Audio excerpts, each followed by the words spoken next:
করে আনতে হবে, এবং এটা প্রত্যেকের দায়িত্ব ছিল। ইন্ডিভিজুয়াল এন্ডে আমি বলেছিলাম যে এটা প্রোডাক্ট ডিটেল পর্যন্ত করতে হবে, আপনারা কেউ করেন নাই, একজন করেছে। এবং আমি বলেছিলাম যে যারা মানে ওই প্রোডাক্ট ডিটেল পর্যন্ত আসলে তারপর থেকে আমি শুরু করব, একজন করে এনেছে, আমি ওইটা দিয়ে শুরু করেছি। আপনারা একজনও করেন না, এখানে যে 20-25 জন আছে একজনও প্রোডাক্ট ডিটেল পর্যন্ত আনে নাই। এবং আমি 20তম ক্লাস থেকে বারবার বলছিলাম যে আমি আবার 4-5টা ক্লাস রিপিট করব না, কারণ আমি যদি আবার ওই অ্যাডমিন প্যানেল ধরি, আবার টেমপ্লেট মাস্টারিং করি, আবার অ্যাডমিন প্যানেলে ক্যাটাগরি অ্যাড করি, প্রোডাক্ট অ্যাড করি, ইমেজ আপলোড করি, ক্যাটাগরি ডিসপ্লে করি, প্রোডাক্ট ডিসপ্লে করি, ডিটেলসে যাই, এ তো আমি ব্লগে শিখিয়েছি।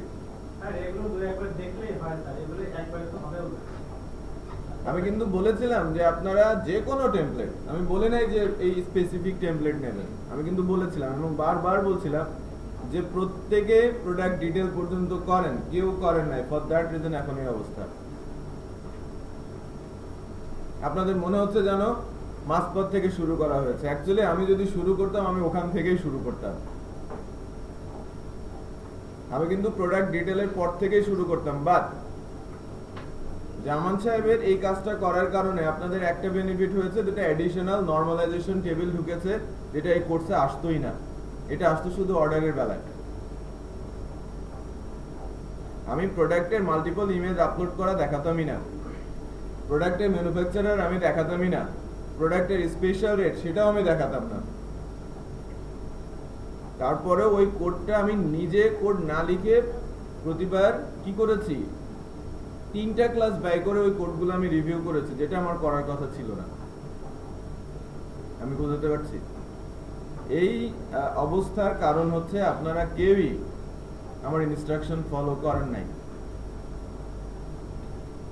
কে কে প্রোডাক্ট ডিটেইলস পর্যন্ত এসেছিলেন ওই ক্লাসে বলেন? এখন কিভাবে বলতে জিনিসটা বলে আমাদের আজকে ভিডিও বলেন, তাহলে আমরা ওইভাবে আগে থাকি।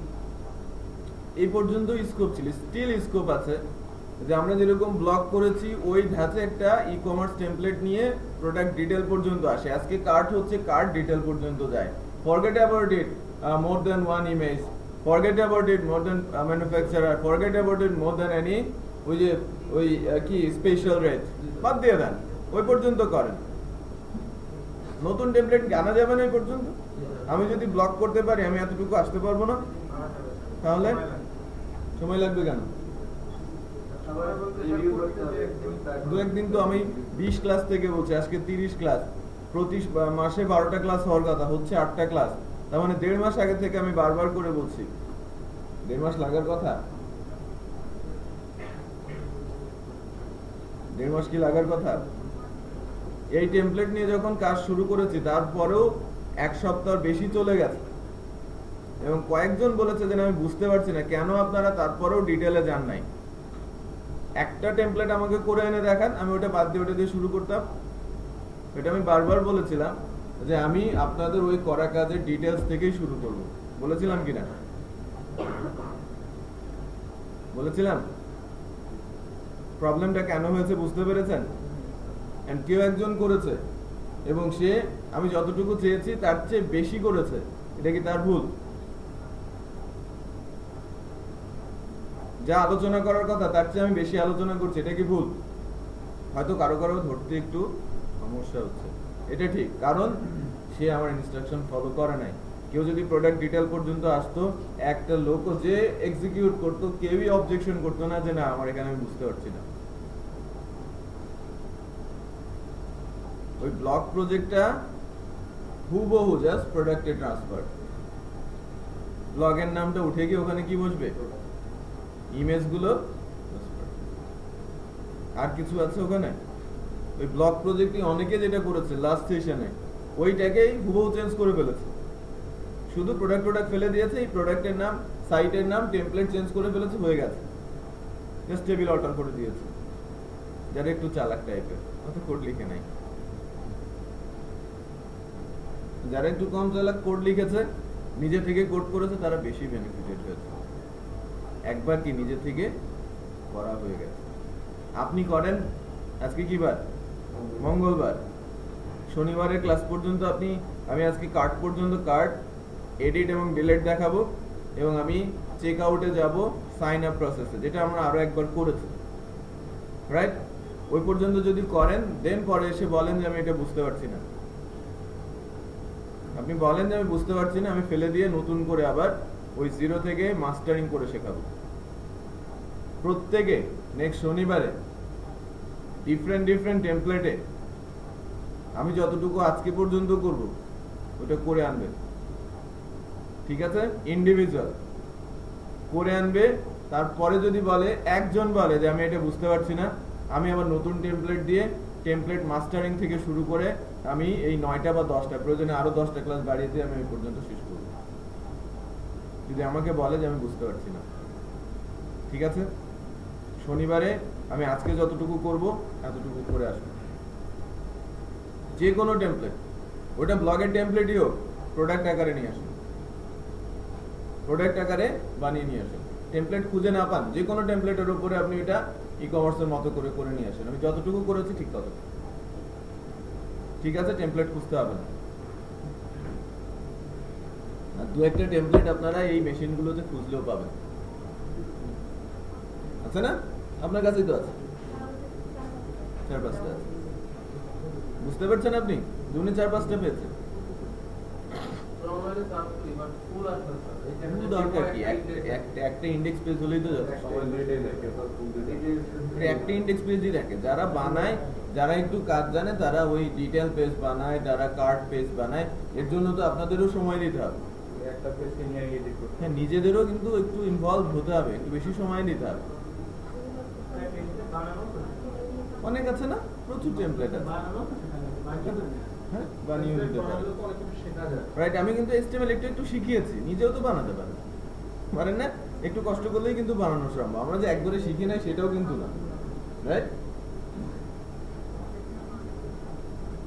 শনিবারে আমি প্রত্যেকের কাছে যাব। আমরা যেটা করি সেটা আপনি যেটা দেখেন সেটা আমাদের কোন মিডিয়াম রাখি না, শুধুমাত্র যতটুকু দরকার ততটুকু, কোনো ডিজাইনে দেখেন ততটুকুই দেখেন না। আমি আপনার প্রজেক্ট করে নিয়ে আসি, আমি আর কিচ্ছু শুনবো না। আমি শনিবারে যেটা দেখবো সেটা হচ্ছে যে কোনো টেমপ্লেটের উপর আমি আজ পর্যন্ত যা করবো ততটুকু থাকবে।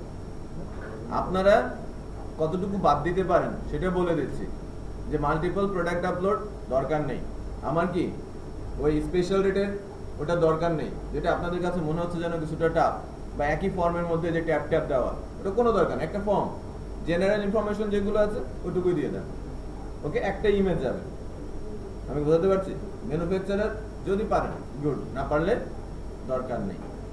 অ্যাজ সিম্পল অ্যাজ যেভাবে আমরা ব্লগ করেছিলাম ওভাবে একটা প্রোডাক্টের ডিটেল পর্যন্ত আসেন। গতদিন আমি কার্টে প্রোডাক্ট অ্যাড করেছি, সেটা ইমপ্লিমেন্ট করে দিতে পারবেন, কার্ট পর্যন্ত আসবেন। আমি আজকে কার্ট থেকে প্রোডাক্ট রিমুভ, প্রোডাক্ট আপডেট করার সিস্টেম দেখাবো, মানে কোয়ান্টিটি আপডেট, ওই পর্যন্ত আসবেন, ওকে? আমি হয়তো ওইটা দেখানোর পরে আজকে আমি আরেকটু ইমপ্রুভ করবো চেক আউট প্রসেসে, কাস্টমার রেজিস্ট্রেশন আর লগ ইন, এবং দেন ওখানে অ্যাজাক্স ইমপ্লিমেন্টেশন শুরু হবে। তার মানে আমি অ্যাজাক্স আজকে স্টার্ট করব।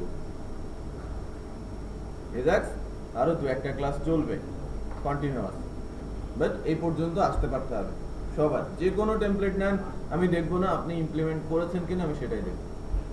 তারপরে আমরা বুঝতে পারি কিনা সেটা নিয়ে আমি আলোচনা করব, ঠিক আছে?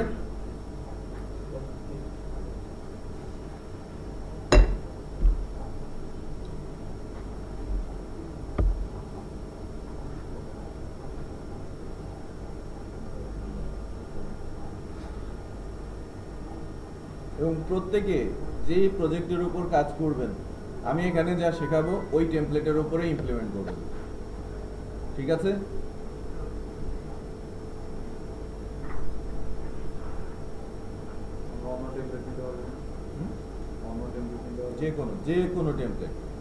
যে কোনো টেমপ্লেট ওনার কাছে 5টা আছে, 5জন 5টা নেন, 2-একটা আরো সার্চ করেন, অথবা নিজে বানিয়ে নেন। আমি বলেছি এটা ই-কমার্স টেমপ্লেট হতে হবে, এটাও ম্যান্ডেটরি না।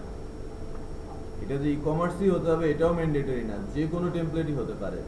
আমি কোড শিখছি, ডিজাইনার করে দেবে, এটা বাদই দিয়ে দেন। বাট আমাদের কতটুকু শিখতে হবে ডিজাইনের কোড যেন আমি বুঝি। আপনি যখন কোনো সফটওয়্যার ফার্মে যাবেন, এ ধরনের একটা ডিজাইন টেমপ্লেট দেব, আমি বলবো যে আমি পারি না, আমি বুটস্ট্র্যাপ পারি না, সো আমি প্রোগ্রাম লিখতে পারবো না। হবে হবে না তো। কোথাও ফল্ট হলে আপনি ডিজাইনারকে ডেকে পাঠাবেন, ওই জায়গায় সে ঠিক করে দেবে। বাট আমাকে তো ওইটুকু জায়গা খুঁজে বের করতে হবে যেখানে আমার কোড লিখতে হবে। কেন এতটুকু তো আমাকে পারতে হবে, আমি বোঝাতে পারছি? আমাকে তো HTML CSS ততটুকু জানতে হবে যতটুকু কোড দিয়ে আমি বুঝি যে এই জায়গায় আমার কোড লিখতে হবে। সামান্য চেঞ্জ যদি চাই আমি যেন ওটুকু করে নিতে পারি, এটা কোম্পানি এক্সপেক্ট করে। ওকে, আমি র কোড দিয়ে মানে একদম সিম্পল টেমপ্লেট দিয়ে আমি আদার্স ব্যাচগুলোকে শিখিয়েছি, বাট এটা এখন কারো কারো কাছে টাফ মনে হলেও ফিউচারে দেখবেন যখন প্রজেক্ট করতে যাবেন তখন বেটার প্রজেক্ট করবেন, এটাকে আপনারা বেস ধরছেন।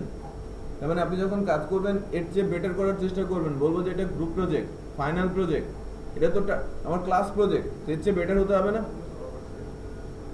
বাট আমি যদি এটা লোয়ার গ্রেডের কোনো একটা টেমপ্লেট নিয়ে কাজ করতাম, আপনাদের এক্সপেকটেশন কি থাকতো? তার চেয়ে বেটার হয়তো এই পর্যন্ত আসতেন। বিষয়টা বোঝা যাচ্ছে? মানে যে লেভেল থেকে যাবেন তার উপরেই তো চিন্তা করতে হবে সবসময়, রাইট? তো আমি আপনারা নিয়ে আসেন, তারপরেও বলছি যে যদি মনে হয় যে না ওখানে বুটস্ট্র্যাপ নেই বা অনেক জটিলতার কোনো কিছু নেই, এখানে তো 20 জন 22 জন আছেন, যেটা ভালো লাগবে আমি এটা বাদ দিয়ে ওটা শুরু করবো, করতো সেম না? সেম তো না, আমি এটা বাদও দিয়ে দিতে পারি, আমার ভালো লাগলো আমি ওইটা নিয়ে পরের অংশের কাজগুলো করলাম, যার ভিতরে তো সবই করা আছে না? আমি তো এক্সপেক্ট করবো যে আমি যতটুকু করেছি ততটুকু এই পর্যন্ত আসবে, ঠিক আছে?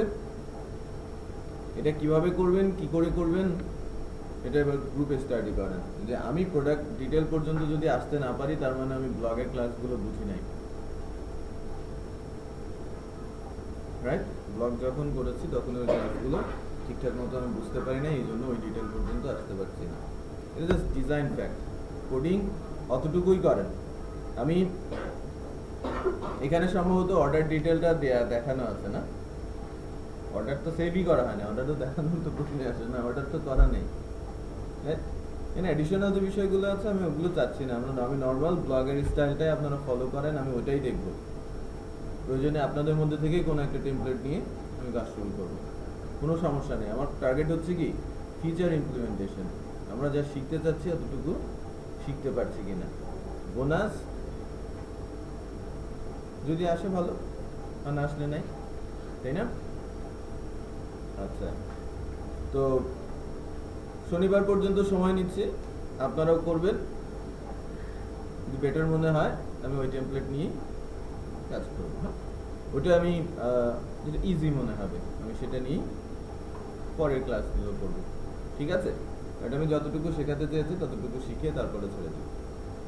মানে আমার যতটুকু যে কয়েকটা ফিচার আলোচনা করার ইচ্ছে আছে, যদি ক্লাস বেশিও লাগে সেটা করিয়ে তারপরে ছেড়ে দেবো, এর আগে আমি ছাড়ছি না। ওকে, এখন আমাকে একটু কনসেন্ট্রেট করতে হবে যে এ ধরনের এরর খুব কমই হয় আর কি, যে same function but different behaviour, right?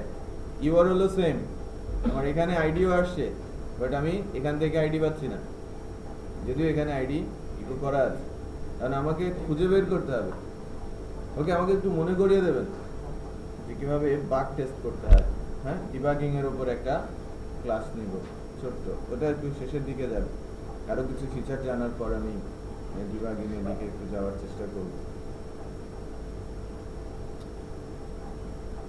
Button একটা না দুইটা সেটা আমাকে চেক করতে হবে এখন। বাটন একটা হওয়ার সম্ভাবনাই বেশি, কারণ আমি কি সাবমিট বাটন ইউজ করেছি না? এটা কি সাবমিট না? এটা তো সাবমিট বাটন। ঘটনা হচ্ছে আমার এখানে আইডি 46 আসছে, তাই না? এবং প্রোডাক্টের ইনফরমেশন গুলো দেখাচ্ছে, বাট আমি যখন অ্যাড টু কার্ট করছি একটু খেয়াল করেন, প্যারামিটারে আমি আইডি পাঠিয়েছিলাম বাট সেটা নেই। ওই আইডিটা গেল কোথায়? তার মানে এই পেজের ভেতরে যখন এসেছে তখন আইডি কোনোভাবে নেই, অথবা আমি পাঠাতে পারছি না। দুটো রিজন হতে পারে না? যে আইডি যদি না আসে আমার এই প্রোডাক্ট ডিসপ্লে হবে কিভাবে, এটা একটা বড় কোশ্চেন। তার মানে আইডি আছে, তাই তো? যদি প্রোডাক্টের নাম থাকে, প্রোডাক্টের আইডিও তো আছে। এটা কি প্রোডাক্টের নাম না? এটা তো প্রোডাক্টের নাম, এটা তো প্রোডাক্টের শর্ট ডেসক্রিপশন, তাই না? এটা তো প্রোডাক্টের কোড, এটা তো প্রোডাক্ট টেবিল থেকেই তোলা হয়েছে। সো প্রোডাক্ট আইডিটা এখানে আছে, তাহলে এখানে আমার আইডিটা কেন থাকবে না সেটা ফাইন্ড আউট করি।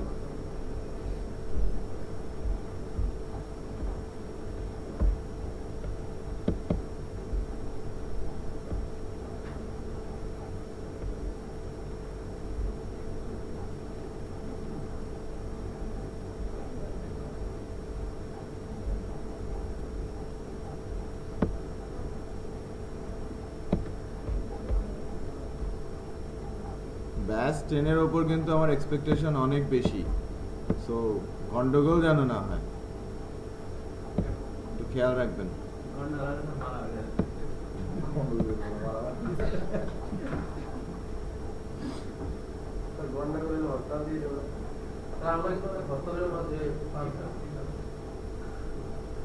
আমরা মানি না অবরোধের কাজগুলো স্যার ভালো হয়েছে, সবাই আরাম করে আসতে পারবে। এখন স্যার আস্তে আস্তে মাথা গরম হয়ে যাচ্ছে। মারামারির দরকার নেই, আমরা মানে গন্ডগোল হয়েছে এখন সামলাতে বলবো।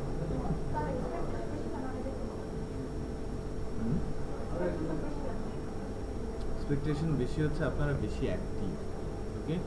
আপনারা সচেতন কিছুটা আগের চাইতে, আগের ব্যাচগুলোর স্টুডেন্টদের, সচেতন স্টুডেন্টদের পরিমাণ এই ব্যাচটাতে একটু বেশি, তাই না? তো সো এক্সপেকটেশন লেভেলও বেশি। হ্যাঁ হ্যাঁ, আর আমরা স্যার প্রত্যেক ক্লাসে নতুন কোনো টপিক নিয়ে আসি।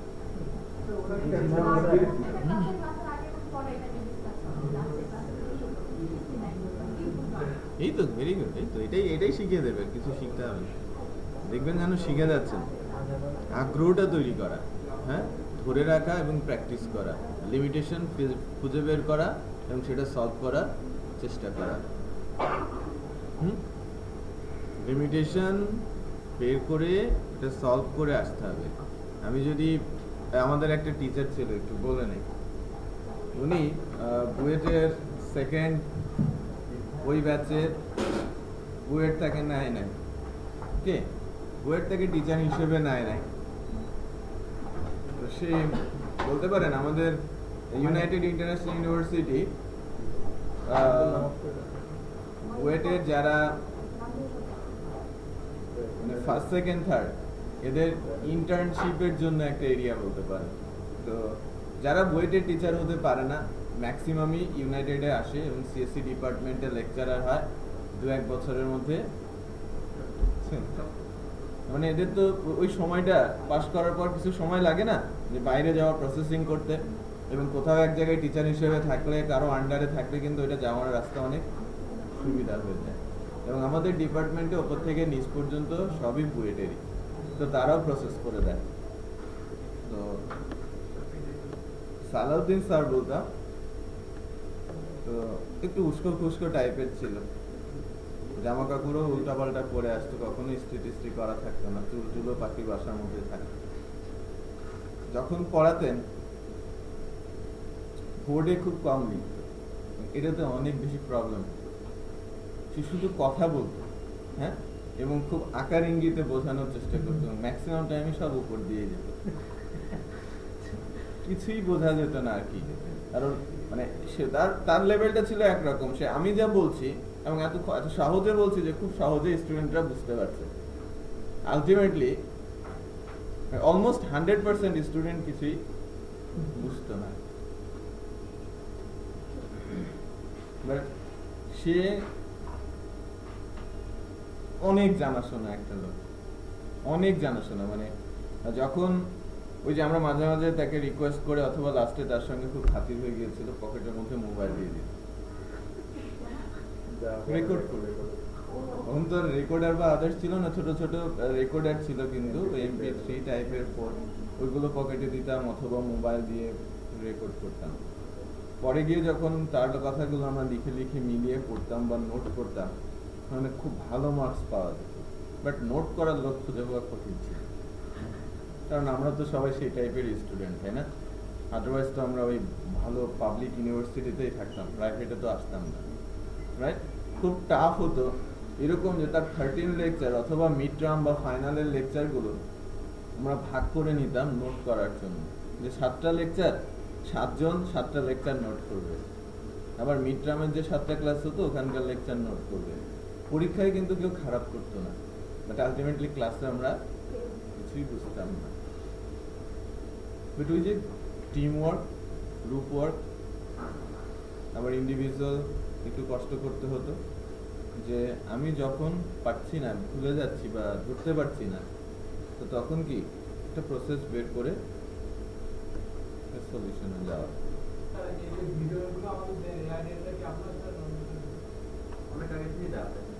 ভিডিও বেসিসে আমি দেওয়া শুরু করেছি, বাট বেসিসে আসার আগে আমি আরো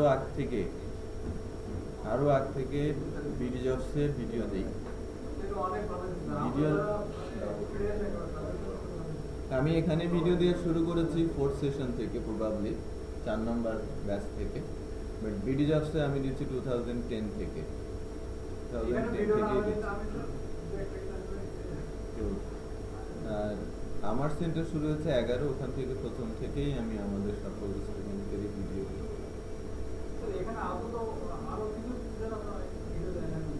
কোনো কোর্স, 2-1টা কোর্স হতে পারে, বাট মনে হয় না সবগুলোতে ভিডিও দেয়।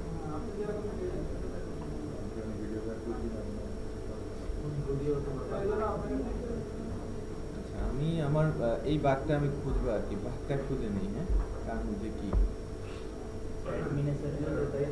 আমরা কোথায় আছি? ফ্রন্ট এন্ডে না ওয়েলকামে আছি। আমাদের প্রোডাক্টের এই ফাংশনটার নাম কি? Product detail. ওয়েলকাম কন্ট্রোলারের প্রোডাক্ট ডিটেলে আসি। প্রোডাক্ট ডিটেল থেকে আমার পেজটা খুঁজতে হবে প্রোডাক্ট ডিটেলস পেজ।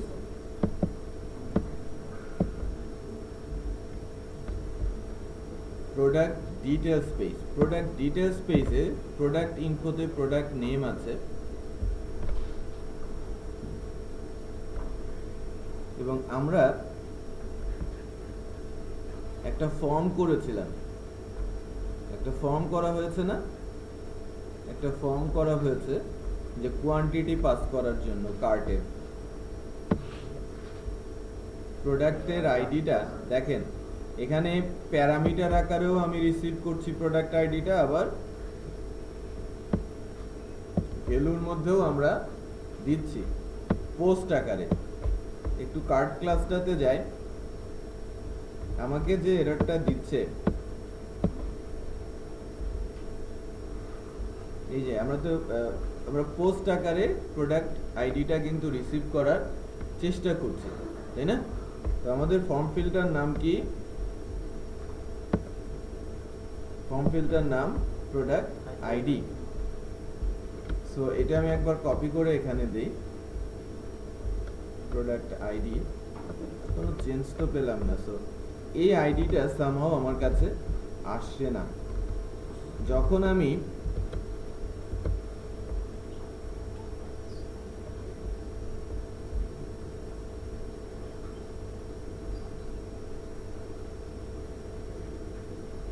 দেখেন এখানে যে একটা ইনপুট বক্স থাকার কথা সেটা কিন্তু আসে না। এটা হিডেনটা আমরা কি করি? টেক্সট করে দেই। হ্যাঁ, ইনপুট বক্সের মধ্যে কি প্রোডাক্ট আইডিটা নেই। আচ্ছা, বাট আমি এই টাইপের প্রোডাক্ট যেখানে কি স্পেশাল অফার আছে, এর ডিটেলে যদি যাই, আইডিটা কি 41টা আসছে। তাহলে গন্ডগোলের একটা জায়গা খুঁজে পাওয়া গেছে যে যদি স্পেশাল প্রোডাক্ট হয় সেখান থেকে আমি আইডিটা পাচ্ছি, বাট যদি সেটা স্পেশাল প্রোডাক্ট না হয় তখন আমার আইডিটা আসছে না। বাট ইন্টারেস্টিং বিষয় হচ্ছে যে প্রোডাক্ট ডিটেল ফাংশনটাতে আমি যখন এসেছি, দেখেন প্রোডাক্ট ডিটেল যে ফাংশন, ওয়েলকামের যে প্রোডাক্ট ডিটেল ফাংশনটা, এখানে কিন্তু প্রোডাক্টের আইডিটা আছে। এখন প্রোডাক্ট ইনফো এর মধ্যে তো সকল ইনফরমেশন আসার কথা। আমাকে দেখতে হবে যে এই অ্যারেটার মধ্যে আদৌ আমার প্রোডাক্ট আইডিটা আসছে কিনা। যদি সেটা স্পেশাল প্রোডাক্ট না হয়, সেই ক্ষেত্রে গন্ডগোলটা আছে আমার কোয়েরিতে, তাই না? সেক্ষেত্রে আমার গন্ডগোলটা আছে কোয়েরিতে। তো গন্ডগোলটা সলভ করার উপায়ও আছে আমার হাতে, খুব সহজ একটা উপায় আছে, ওটা আমরা পরে যাব।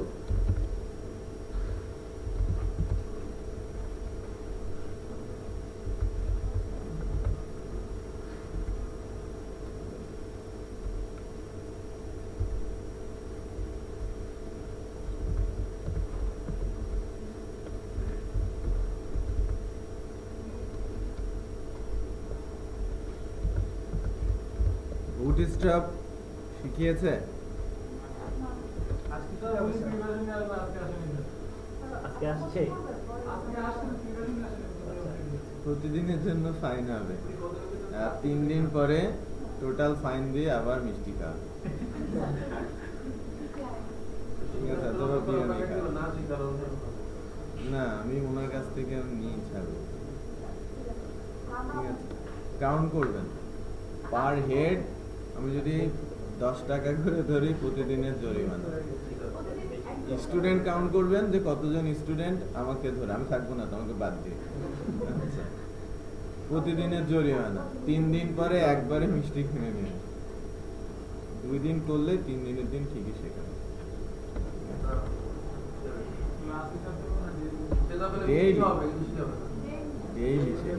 ডেইলির মধ্যে কি মাঝখানে যে ক্লাস হয় না এগুলো হিসাব করবো? যেমন বুধ বৃহস্পতি শুক্র এই 3 দিনে ধরে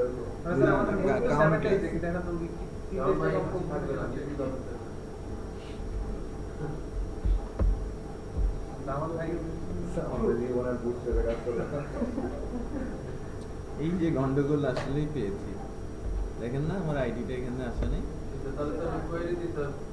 কোয়েরিতেই গন্ডগোল হচ্ছে। মডেলে আমরা যাই।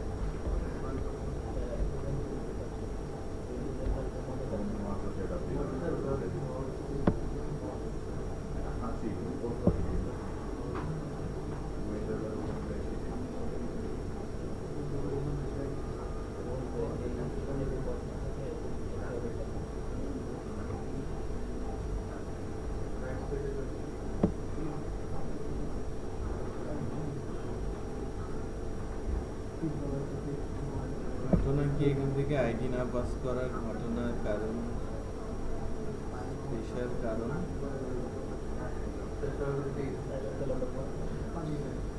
প্রোডাক্ট টেবিল থেকে আমি স্টার বলছি, এটাও হতে পারে কারণ স্পেশাল রেটে ওখানেও কিন্তু আইডিয়া আছে, বাদ দিয়ে দিতে পারে।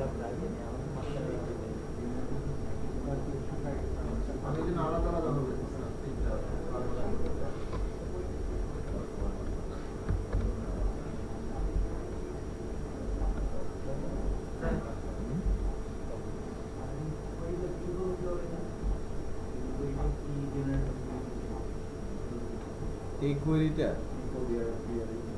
না, এই কোয়েরিটা কি জেনারেট হয়েছে এটা লাইব্রেরিতে যেতে হবে আপনাকে।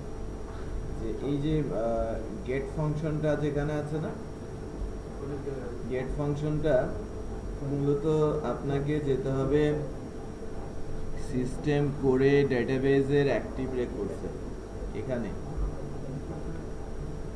এখান থেকে কোয়েরিটা জেনারেট হয় মূলত।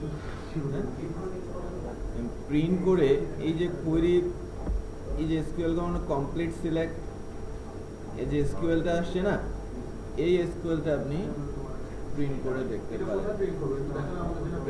তাহলে অ্যাক্টিভ রেকর্ড লিখে আমরা কোয়েরিটা কপি করে নিতে হবে, অথবা একদম ডাইরেক্ট কোয়েরি লেখা করতে হবে, অনেক কিছু আছে।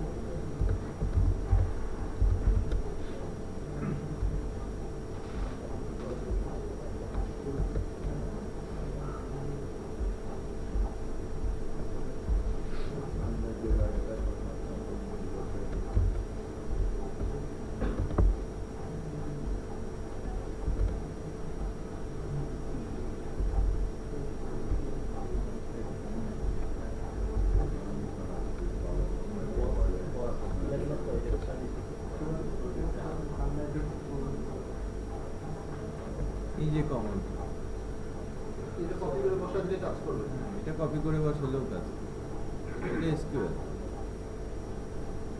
এটা আমি কিভাবে গেলাম একটু দেখেন। আমাদের মূল কোয়েরিটা গেট করছে কে? এই গেট না?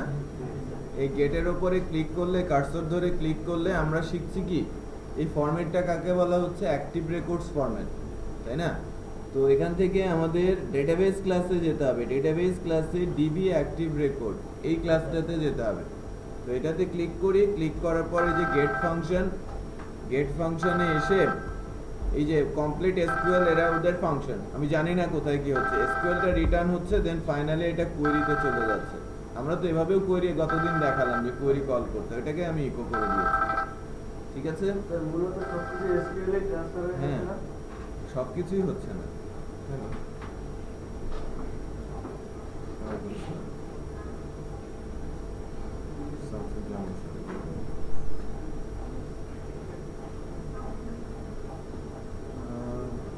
করতে পারছি না।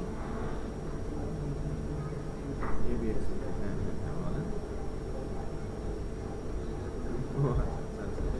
সরি সরি, এটা আমার ডিফারেন্ট ফোন, তো একটা ফোন এটা সেভ করা আছে। বলেন।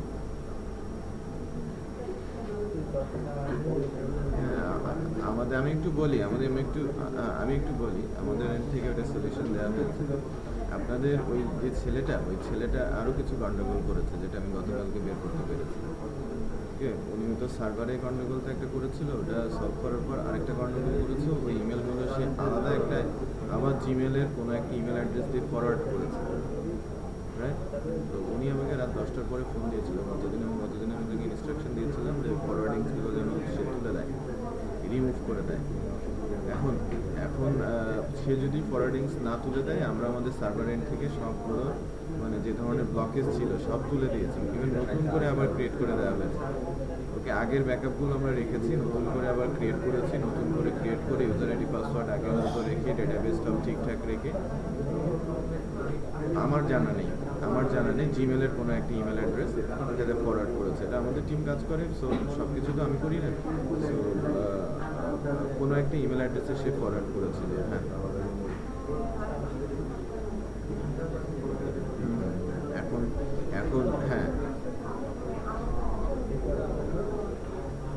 এখন আপনি একটু নিয়ে এবং একটু কনফার্ম করতে হবে যে ওই ইয়েটা করা আছে আর কি, ফরওয়ার্ডিংসটা বন্ধ, মানে রিমুভ করা হয়েছে, ইমেল ফরওয়ার্ডিংসটা রিমুভ করা হয়েছে কিনা এটা কনফার্ম করতে হবে।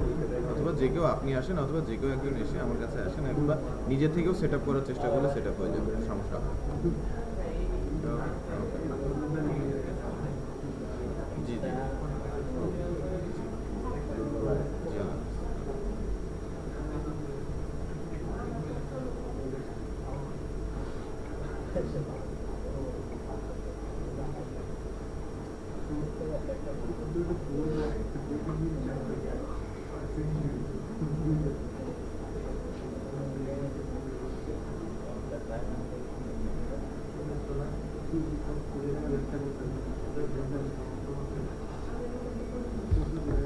আচ্ছা, আমরা এসকিউএল কোথা থেকে দেখতে হয় সেটা ফাইন্ড আউট করলাম, তাই না?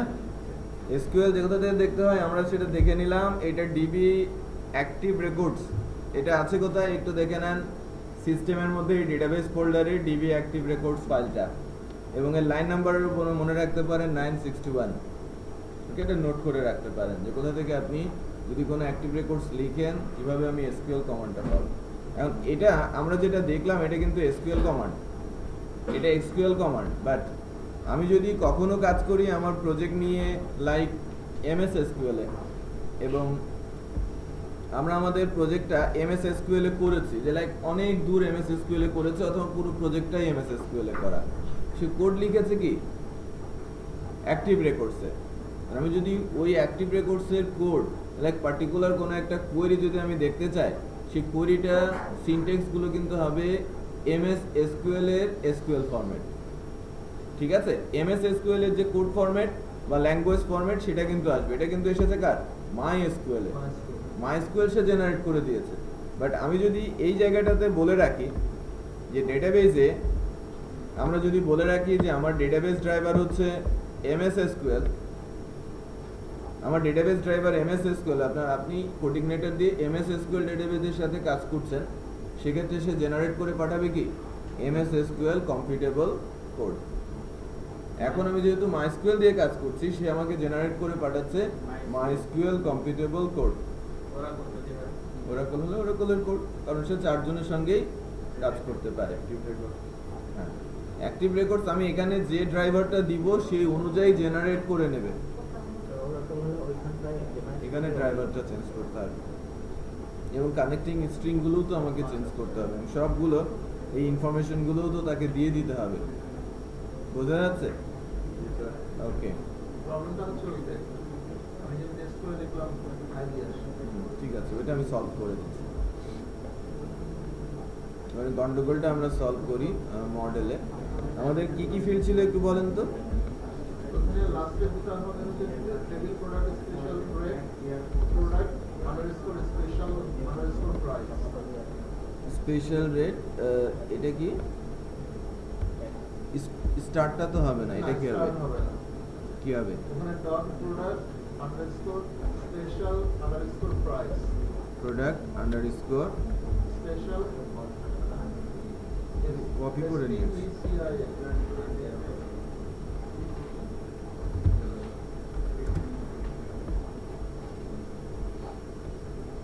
বাকি 3টা ফিল্ড তুলেছেন। হ্যাঁ, দুইটা আইডিতে এসে কনফ্লিক্ট হয়ে যাচ্ছে। তাই হয়েছে। এই ক্ষেত্রে আপনি ওই যে নেমটা চেঞ্জ করে দিলে বেটার হয়, সেম কলামটা হয়। কোনটা ছিল আমাদের? এটা না?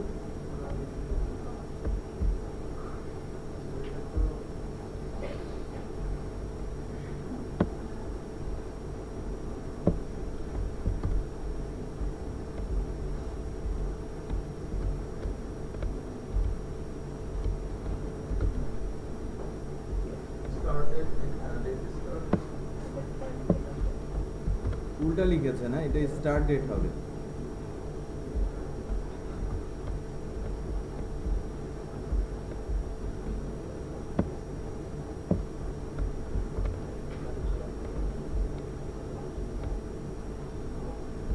এই ডাটাবেসটা আমি আসলে ওপেন কার্ডেরটা ফলো করছি।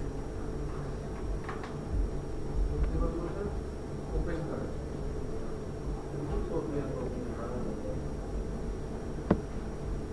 দেখেন এবার এখানে কিন্তু আইডিটা এসেছে, রাইট? তো আমাদের এখন আর গন্ডগোল হবে না, ওই যে আমার আইডিটা কিন্তু ক্লাসেও যাচ্ছে। তো কার্টের এখান থেকে এটা বন্ধ করে দিতে হবে, ওটা আমাদের শপিং কার্টে অ্যাড হয়ে যাবে। আর ডিটেলস থেকে, প্রোডাক্ট ডিটেল থেকে এটাকে কি বলে দিতে হবে? গতদিন তো আমরা কার্টটা ইমপ্লিমেন্ট করে দেখিয়েছিলাম যে কার্টের মধ্যে আমরা প্রোডাক্ট কত সহজে অ্যাড করে দিতে পারছি, তাই না? এবং এটা আমার ইউনিট সাবটোটাল, তাই না? এবং আমার টোটালটাও সেই হিসেবেই জেনারেট হয়ে যাচ্ছে। এটা ফাংশনালিটি আর কি। আমি সাবটোটালের জন্য সাবটোটাল ইন্ডেক্সটা ইউজ করেছি, আর টোটাল ফাংশনটা কল করাতে আমরা গ্র্যান্ড টোটালও পেয়ে যাচ্ছি। তো আমরা যদি আরো একটা প্রোডাক্ট, লাইক আমি আরো একটা প্রোডাক্ট কিনবো, আমি যদি এটাকে কিনতে চাই 150 টাকার প্রোডাক্ট, 180 টাকা হলো কেন? এটা কি 180 ছিল? আচ্ছা 180 ছিল, আমি দেখতে ভুল করেছি। যে লাইক আমি 10টা কিনতে যাচ্ছি, এখানে কি আসবে? এটা 10টা আসছে না? এবং এটা কি unit price 180, but sub total কত? 1800। টোটাল কত? 1800 আর 150, 1950। ঠিক আছে? তো আমার এই ফাংশনগুলো এটা করে দিচ্ছে। এবার আমার কাজ হচ্ছে আমি এখান থেকে কিভাবে আপডেট করব, তাই না? আমি এখান থেকে কিভাবে আপডেট করব, যে এই যে আপডেট বাটনটা প্রেস করলে, লাইক আমি এখানে আমি 6টা কিনতে যাচ্ছি, রিলোড দিলে আমার এটা অটোমেটিক আপডেট হয়ে যাবে, কার্ডটা আপডেট হবে। ডেটাবেস না কিন্তু আমার কার্ডের সেশনে যে ইনফরমেশনটা আছে ওটা কোয়ান্টিটিটা একটার জায়গায় এখন 6টা হয়ে যাবে। আচ্ছা, এই কাজটা করার জন্য আবার আমি চাইলে এটাকে রিমুভ করেও দিতে পারবো। বোঝা যাচ্ছে? তো এই দুইটা জিনিস আমরা একটু দেখার চেষ্টা করব। ইন্টারেস্টিং বিষয় হচ্ছে যে কার্টে ডিলেট নামে কোনো ফাংশন নেই, শুধু আপডেট ফাংশন আছে। আপডেট দিয়ে আপডেটও করা যাবে, আপডেট দিয়ে ডিলেটও করা যাবে। ঠিক আছে, এখন আমি আপডেট যদি 0 দিয়ে করি ডিলেট হয়ে যাবে না? লজিক বোঝা যাচ্ছে? আমি কোয়ান্টিটি 0 তার মানে কি ক্যান্সেল। হ্যাঁ, ক্যান্সেল। হ্যাঁ, আপনি এখানে ক্যান্সেল বাটন রাখতে পারেন, কার্ডকে ডিস্ট্রয় করে দেবেন। এটাকে রিমুভ, আর আপনি ক্যান্সেলকেই রিমুভ বলতে পারেন, আর রিমুভকেই ক্যান্সেল বলতে পারেন, ওকে একই কথা। অথবা আপনি অর্ডারে যদি ক্যান্সেল করে দিতে চান সেটাও করে দিতে পারেন। আচ্ছা, তো আমাদের কার্টে যেতে হবে, এবং এটা আমরা যাচ্ছি কিভাবে, কোড ভিউতে একটু দেখে নেই যে আমরা প্রথমে কার্টে প্রোডাক্ট অ্যাড করছি, এবং অ্যাড করার পর আমরা ডিরেক্ট চলে যাচ্ছি কোথায়, শো কার্টে, তাই না? শো কার্টে, এবং কার্ট ভিউ এর মাধ্যমে আমরা এটা ডিসপ্লে করছি। কার্ট ভিউ এর মাধ্যমে ডিসপ্লে করছি, যে গতদিন কন্টেন্ট ফাংশন থেকে দেখিয়েছিলাম যে কিভাবে ডাটা অ্যারে আকারে আসে, এবং এভাবে আমরা প্রিন্টও করেছিলাম। এখন কোয়ান্টিটির এই জায়গায় কি করতে হবে, এই আপডেটটা, এটাই তো আপডেট, তাই না? এটা আপডেট না, পরেরটা আপডেট।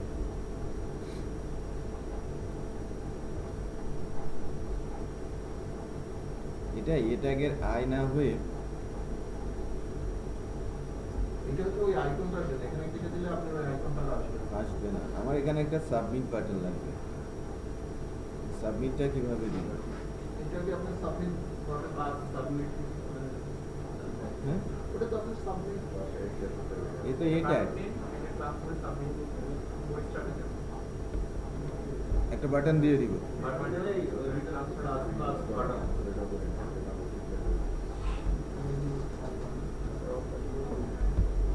এটা বাটন নিব, তো আইকনটা থাকবে না।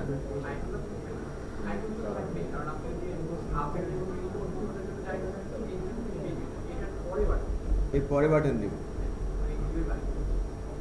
ডিভের বাইরে নাকি ভেতরে? এই ডিভটার বাইরে। বাইরে দিলে তো আপনি সাবমিটে ক্লিক করলে আর এটা কাজ করবে না, মানে আইকনটা কাজ করবে। আইকনটা আমি কাজ করাতে চাচ্ছি। হ্যাঁ, দেখা যাবে। আপনি ওখানে টাইপ করে বাটন, এটা হচ্ছে প্রথমে লেখেন বাটন, BUTTON, BUTTON, সেটাই তো লেখার চেষ্টা করছি।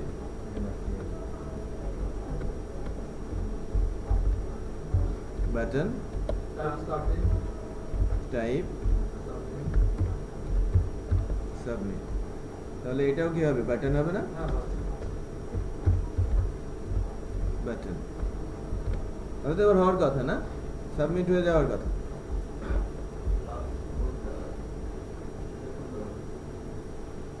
এটা একটু চেহারা চেঞ্জ হয়ে গেছে না, একটু বড় হয়েছে। আচ্ছা, এটা এখন সাবমিট তো হবে না, কারণ আমার তো ফর্মই নাই। তো আমি এটা একটা ফর্মের মধ্যে নিয়ে নিই।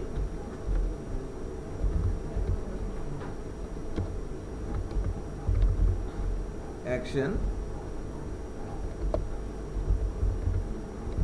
Method, post.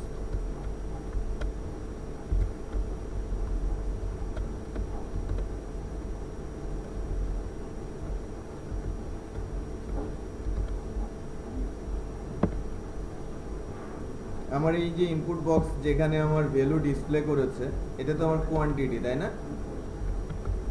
নেমটা দিয়ে দিতে হবে না, QTY। এরপর আমি যাব কোথায়, আমি যাব হচ্ছে আমার কার্টের আপডেট ফাংশনে।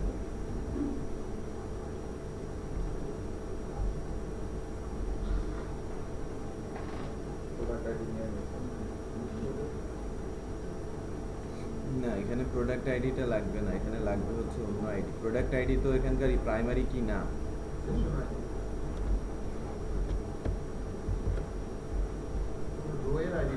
Rho ID. আর ও যাবে আমার এখানকার জন্য ইউনিক হচ্ছে কি, আমি যখন গতদিন কন্টেন্টসটা প্রিন্ট করেছিলাম, আজকে আবার প্রিন্ট করি, কোনো একটা পার্টিকুলার প্রোডাক্টের জন্য এক একটা রোয়ের জন্য ইউনিক আইডি জেনারেট করে দিয়েছে কে, এই ক্লাস। সেশন ক্লাসটা আমাকে এক একটা করে ইউনিক আইডি জেনারেট করেছে, যার নামটা কি, রো আইডি। এটা কিন্তু ইউনিক, এটাও কিন্তু ইউনিক। সো আমি যদি এই প্রোডাক্টটা আপডেট করতে চাই, আমি এই আইডিটা পাঠাবো না, আমি পাঠাবো কোন আইডি, রো আইডি। আমি কি বুঝতে পারছি যে আমি প্রোডাক্ট আপডেট করতে যাচ্ছি, লাইক 46 এর কোয়ান্টিটি আপডেট করতে যাচ্ছি। সো নর্মালি আমরা যদি কোনো ডেটাবেজ অ্যাকশন করতাম তাহলে প্রোডাক্ট আইডিটা তো নিয়ে যেতাম, বাট আমি যেহেতু সেশনে কার্টের ওই রোটাকে আপডেট করতে চাচ্ছি, এর জন্য প্রাইমারি কি কোনটা, রো আইডি, আমাকে রো আইডিটা নিতে হবে। না, হিডেনে না রেখে আমরা কি পোস্টেও তো পাঠিয়ে দিতে পারি। বাট আপনার যতগুলো জেনারেট হচ্ছে রিফ্রেশের সাথে যদি এটা হিডেনে রেখে দিই তাহলে বেটার না? দুই প্রসেসেই যাওয়া যায়, আমরা এর আগের বারও কিন্তু করেছি যে আমি হিডেনেও রাখতে পারি, আবার প্যারামিটারেও পাস করতে পারি, একই হবে। স্যার আপডেট যখন করব তখন সেশনের ভিতরে আপডেট করতে পারি, হ্যাঁ, সেশনের মধ্যেই আপডেট, ডাটাবেজে যাবে না। ফাইনালি যখন সাবমিট করব তখন অর্ডার যখন শেষ করব তখন তখন স্যার এটা যে প্রোডাক্টের আইডি এটা কিভাবে বের করব? কোনটা, আমার তো প্রোডাক্ট আইডিটা তো আছেই, প্রোডাক্ট আইডি আছে না, এটা তো আমার রো আইডি। এটা তো এটার বেলায় দেখি, তারপরে ওইটার বেলায় যখন ডেটা সেভ করব তখন ওই প্রসেসটা আসবে, ক্লিয়ার হয়ে যাবে। আপনি যখন ডেটাবেজে সেভ করবেন প্রোডাক্টটা, তখন কিন্তু এই রো আইডিটা ডেটাবেজ পর্যন্ত যাবে না, প্রোডাক্ট আইডিটা ডেটাবেজে যাবে। তখন যে স্যার এই প্রোডাক্টের আইডি এই রো আইডির সাথে মানে একই ক্লাস, একই অ্যারে ইন্ডেক্সের মধ্যে আছে না, দেখুন। স্যার দ্বিতীয় যে আইডি ওটা কি প্রোডাক্ট আইডি? এইটা প্রোডাক্ট আইডি, শুধু আইডি যেটা এটা প্রোডাক্ট আইডি, আর রো আইডি যেটা এটা সেশন আইডি। রো আইডিটা শুধুমাত্র কার্ডের ভিতরে অপারেশন করবে, কার্ট অপারেশনের জন্যই রো আইডি, কার্ট ক্লাসের মধ্যেই এর অ্যাকশন, তাছাড়া অন্য কোথাও নেই। দেখেন আমি রো আইডিটা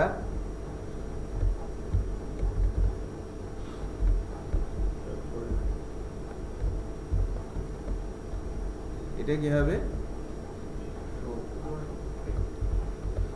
rho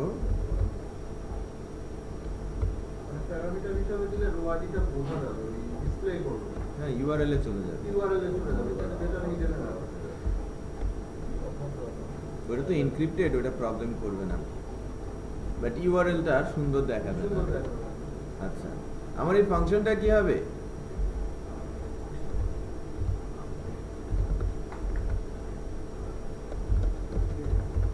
update card.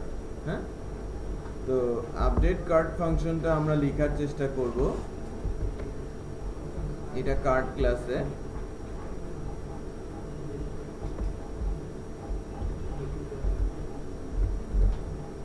Public function update card. এখন এখান থেকে কি নিতে হবে, দুইটা জিনিস আমাকে পিক করতে হবে।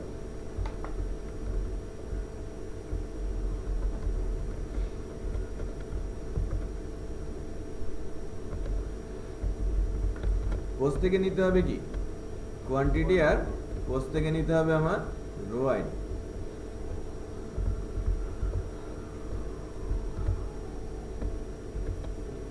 ঠিক আছে, এটা হচ্ছে আমার, লাগবে না প্রাইস, কেন লাগবে, কিছুই লাগবে না। আচ্ছা, এবার আমাকে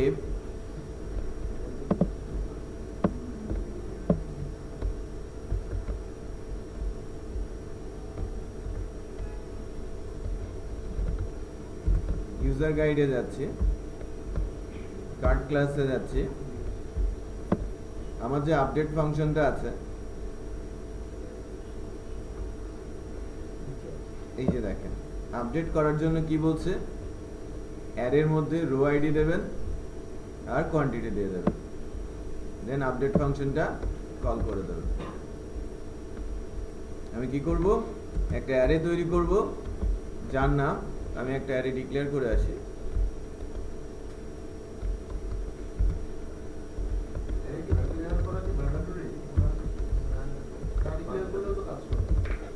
ক্লিয়ার করে রাখা ভালো, ওদের ওয়ার্নিং দিতে পারে। ঠিক, দেখেন এই যে রো আইডি, এই রো আইডিটা কোনটা হবে? আমার ভেরিয়েবল রো আইডি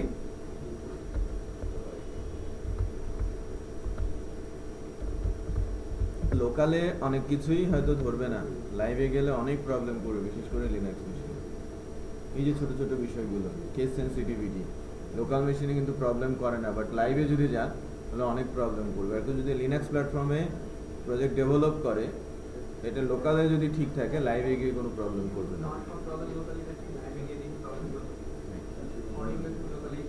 লোকাল ওই যে লোকাল মেশিনগুলো সাথে যদি আপনি কাজ করেন, কম্পিটিবিলিটি হবে লিনাক্স মেশিনগুলোতে।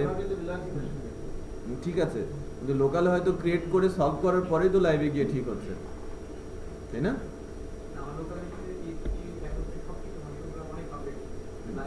লাইভে তো কিছুটা, আপনার তো 5.5 ইউজ করছেন, তাই না? তাহলে তো প্রবলেম হবেই। আমি আগে বলেছি যে ওখানে 5.2 আছে। লাইভ সার্ভারগুলোতে ম্যাক্সিমাম যে সার্ভার ওখানে 5.2 আছে, অথবা এখনকার দিনে কিছু কিছু সার্ভার আপডেট হয়েছে 5.4 আছে। আপনি যদি ইয়েতে যান, ব্লু হোস্টে যান, blue host server, green gig server, আর কয়েকটা হাতে গোনা কয়েকটা সার্ভার আছে যেখানে 5.4.8 আছে। 5.5 কেউই আনে নাই। হোস্টেলটা হয়তো 5.4 আছে কিনা আমি দেখিনি, 4 আছে না, 5.4 আছে। আগে প্রজেক্টগুলো যেগুলো আছে ওইগুলো তো ওই হয়ে যায়, প্রবলেম হয়। ওরা ব্যাকআপ প্রসেস আলাদা সার্ভার তৈরি করে ওগুলোকে ট্রান্সফার করুন, অনেক প্রবলেম থাকে যে একটা ভার্সন থেকে আরেকটা ভার্সনে আপডেট করা। কারণ আমি যেমন ক্লায়েন্টকে দিচ্ছি 2 বছর আগে 5.5 ছিল বা 5.4ই ছিল না তো 5 বছর আগে, বা আমি 7 বছর আগের কথা বলছি, তখনকার প্রজেক্টে তো চলছে, তো পুরো 4 এর প্রজেক্ট, PHP 4 এর প্রজেক্ট। 5 এ যদি আমি সার্ভার ট্রান্সফার করি, 4 এর প্রজেক্ট চলবে? 90% কোড কাজ করবে না, তখন কি হবে প্রজেক্টগুলো?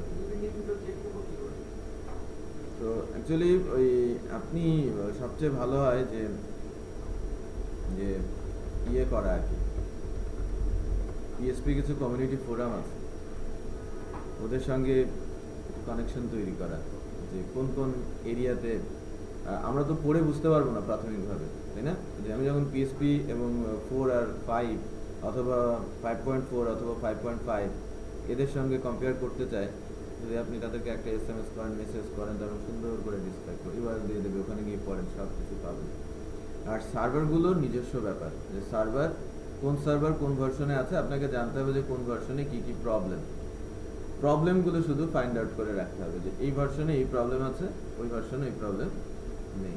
বাট কাজ কি এটা জানতে হলে তো সব কিছু জানতে হবে, তাই না? প্রবলেমগুলো ফাইন্ড আউট করে রাখতে হবে, যাতে আমি চেক করে নিতে পারি যে আমি যে প্রজেক্টটা বানাচ্ছি এটা এই সার্ভারে চলবে কিনা। আচ্ছা, এবার কিন্তু আপডেট হয়েই যাবে, একটু খেয়াল করেন। আমি রো আইডি দিয়েছি আর কোয়ান্টিটির মধ্যে কোয়ান্টিটি দিয়ে যখন আপডেট ফাংশনে ডাটাটা দিয়ে দিচ্ছি, সে আপডেট হয়ে যাচ্ছে। তারপরে আমি আবার আস্তে করে কাটে চলে যাচ্ছি।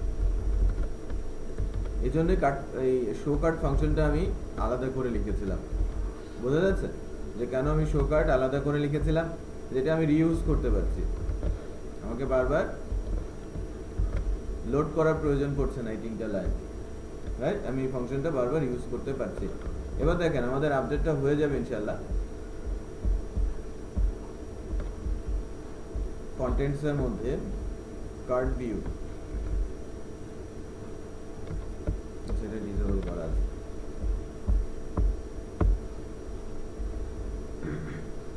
এটা কিন্তু কার্টে অ্যাড হবে না, একবার অ্যাড হয়েছে তো।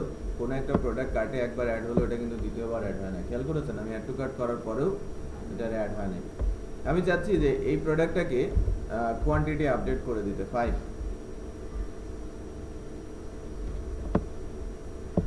এটা আপডেট হয়ে গেছে, তাই না?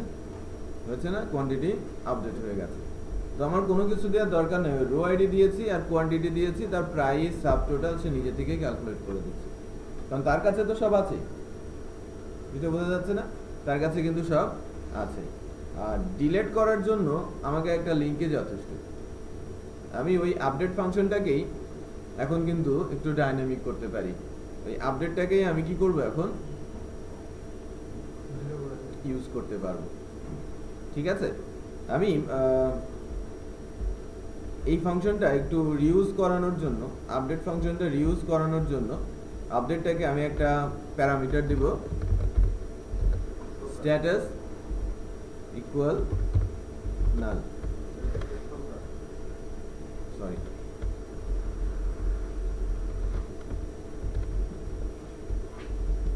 এই ফাংশনটাকে আমি রিউজ করব, ঠিক আছে।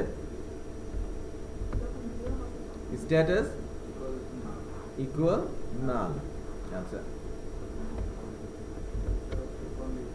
এটা একটা প্যারামিটার, কারণ এই স্ট্যাটাস আমি যখন আপডেট করতে আসছি স্ট্যাটাসের মধ্যে কোনো কিছু নেই, মানে স্ট্যাটাস প্যারামিটার আমি তো পাসই করছি না। প্যারামিটার পাস না করলে আর ডেফিনেশনে যদি প্যারামিটার ধরা থাকে তাহলে তো এরর আসে, বাট আমি যদি ইকুয়াল নাল দিয়ে রাখি তাহলে এই প্যারামিটারটা অপশনাল প্যারামিটার, আপনি দিলেও হবে না দিলেও হবে। আমি যদি দেই সেই ভ্যালুটা হোল্ড করবে, আর যদি না দেই সেই ভ্যালুটা, রাইট। তো এখন দেখেন আমি যখন প্রোডাক্ট ডিটেল থেকে, সরি কার্ড ভিউ থেকে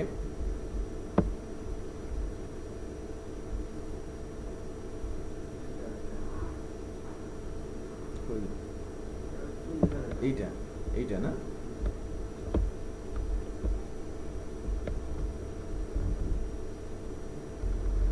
এবার আমার রো আইডিটা পাস করতে হবে, এছাড়া উপায় নেই।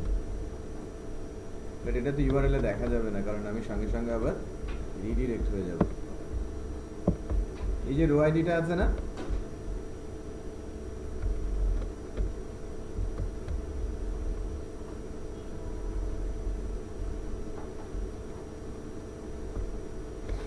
আচ্ছা ওই স্ট্যাটাসের দরকারই নেই, আমি ওটা রো আইডি ধরব।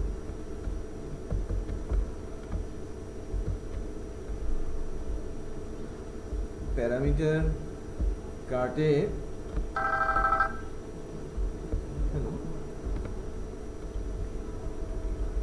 ওয়ালাইকুম আসসালাম, হ্যাঁ বলেন।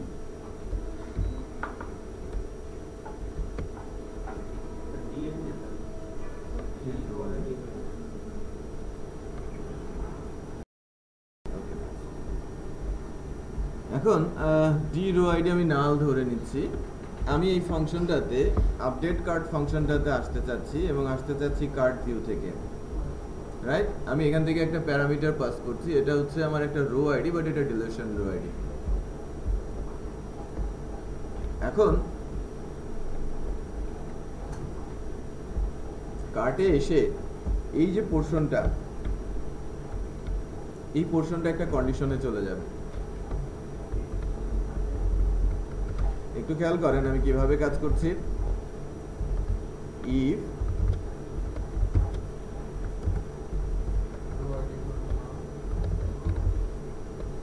is set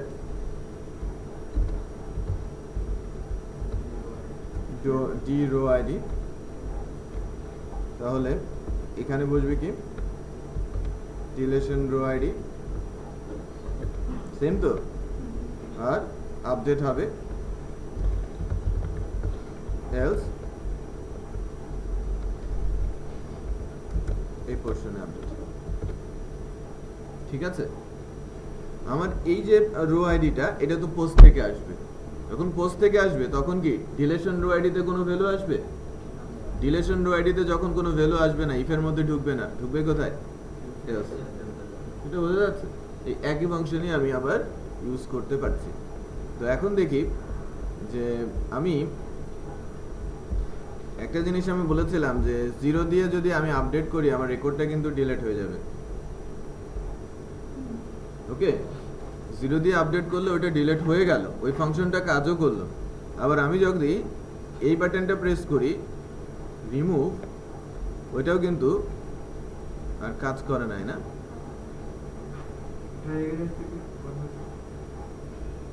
রিমুভ, হ্যাঁ এটা তো করা হয়েছে, এটা তো রিমুভ হয়ে যাওয়ার কথা, তাই না? রিমুভ হচ্ছে না কেন সেটা আমাকে দেখতে হবে যে এই আইডিটা আমি এখান থেকে পাচ্ছি কিনা।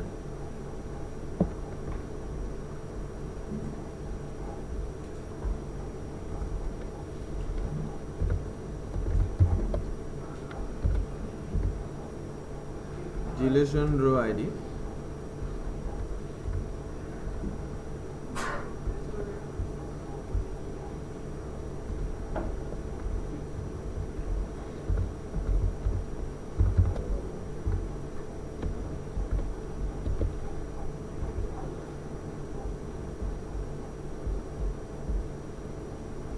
পাচ্ছি,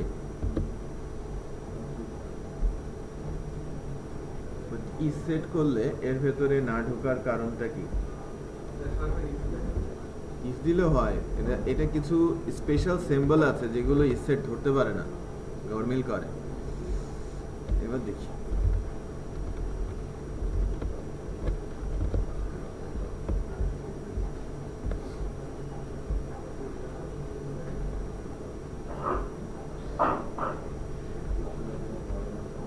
তারপরেও রিমুভ করে নাই। এখন আমাকে দেখতে হবে যে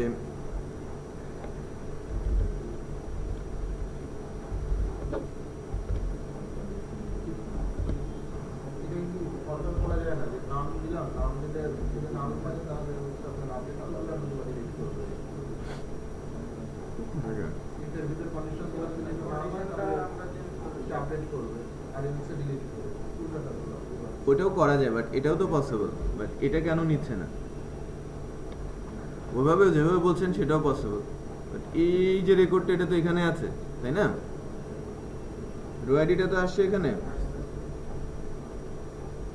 রো আইডিটা তো আসলো, এখন রো আইডিটা তো এখানে আসার কথা।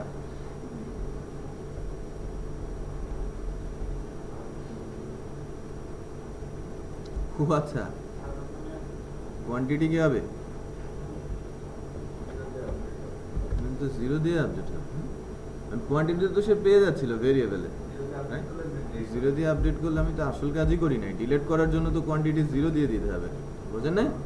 এটা কাজ করে নাই। হ্যাঁ, প্রথমটা ওই যে জিরো তো আমি পোস্ট থেকে দিয়েছিলাম, তখন এলসে ঢুকেছিল, এলস এর মধ্যে কোয়ান্টিটি কি জিরো ছিল না, ওটা ওখানে ঢুকেছিল। এখন এটা তো আমার কাজ করছে কি ইফে, ইফে তো আমাকে জিরো দিতে হবে। সবই ঠিক আছে, রেকর্ড ডিলিট হয়ে গেছে, সবকিছু ডিলিট হয়ে গেছে। আচ্ছা, তাহলে আমি আপডেটও করতে পারছি, আমি ডিলিটও করতে পারছি। তো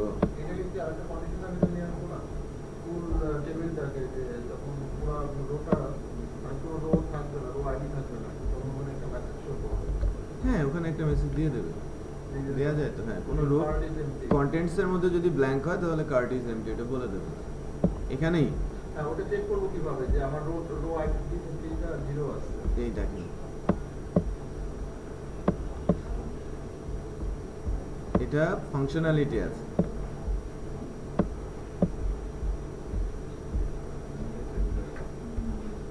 রো আইডেন্টিটি জিরো চেক করার নিশ্চয়ই একটা ফাংশন আছে।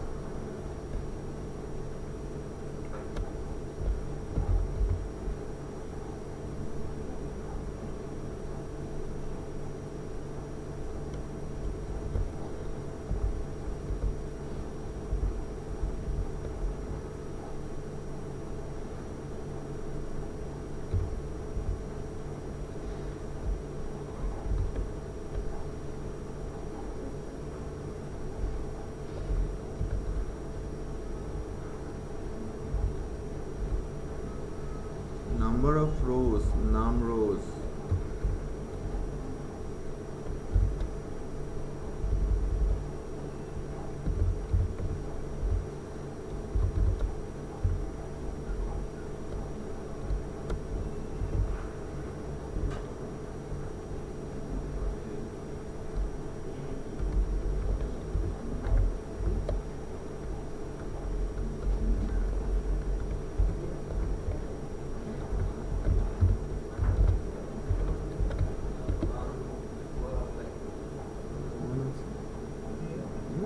আমার কার্টে কত আছে?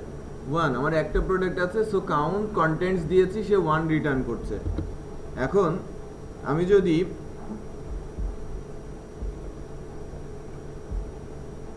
প্রোডাক্টটা রিমুভ করে দেই,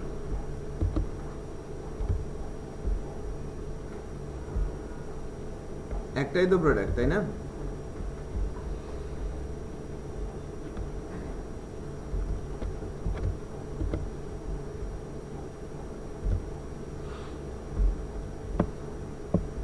আমি এটাকে রিমুভ করে দিলাম, ঠিক আছে? কত ডিসপ্লে করছে? কাউন্ট 0। তাহলে আপনি স্টেটমেন্ট চেক করবেন, যদি কাউন্ট 0 হয় তাহলে এখানে এটা কার্ড ডিসপ্লে না বলে দ্য কার্ট ইজ এমটি এ ধরনের মেসেজ দিয়ে দিতে হবে। ঠিক আছে, ফাংশনটা কি কাউন্ট, তার ভিতরে দিয়ে দিতে হবে আমার 2D অ্যারেটা।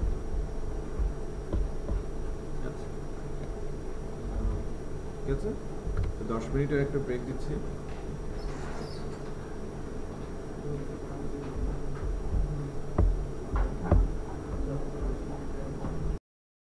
র অ্যাজাক্স ইমপ্লিমেন্টেশনটা আমরা দেখার চেষ্টা করব।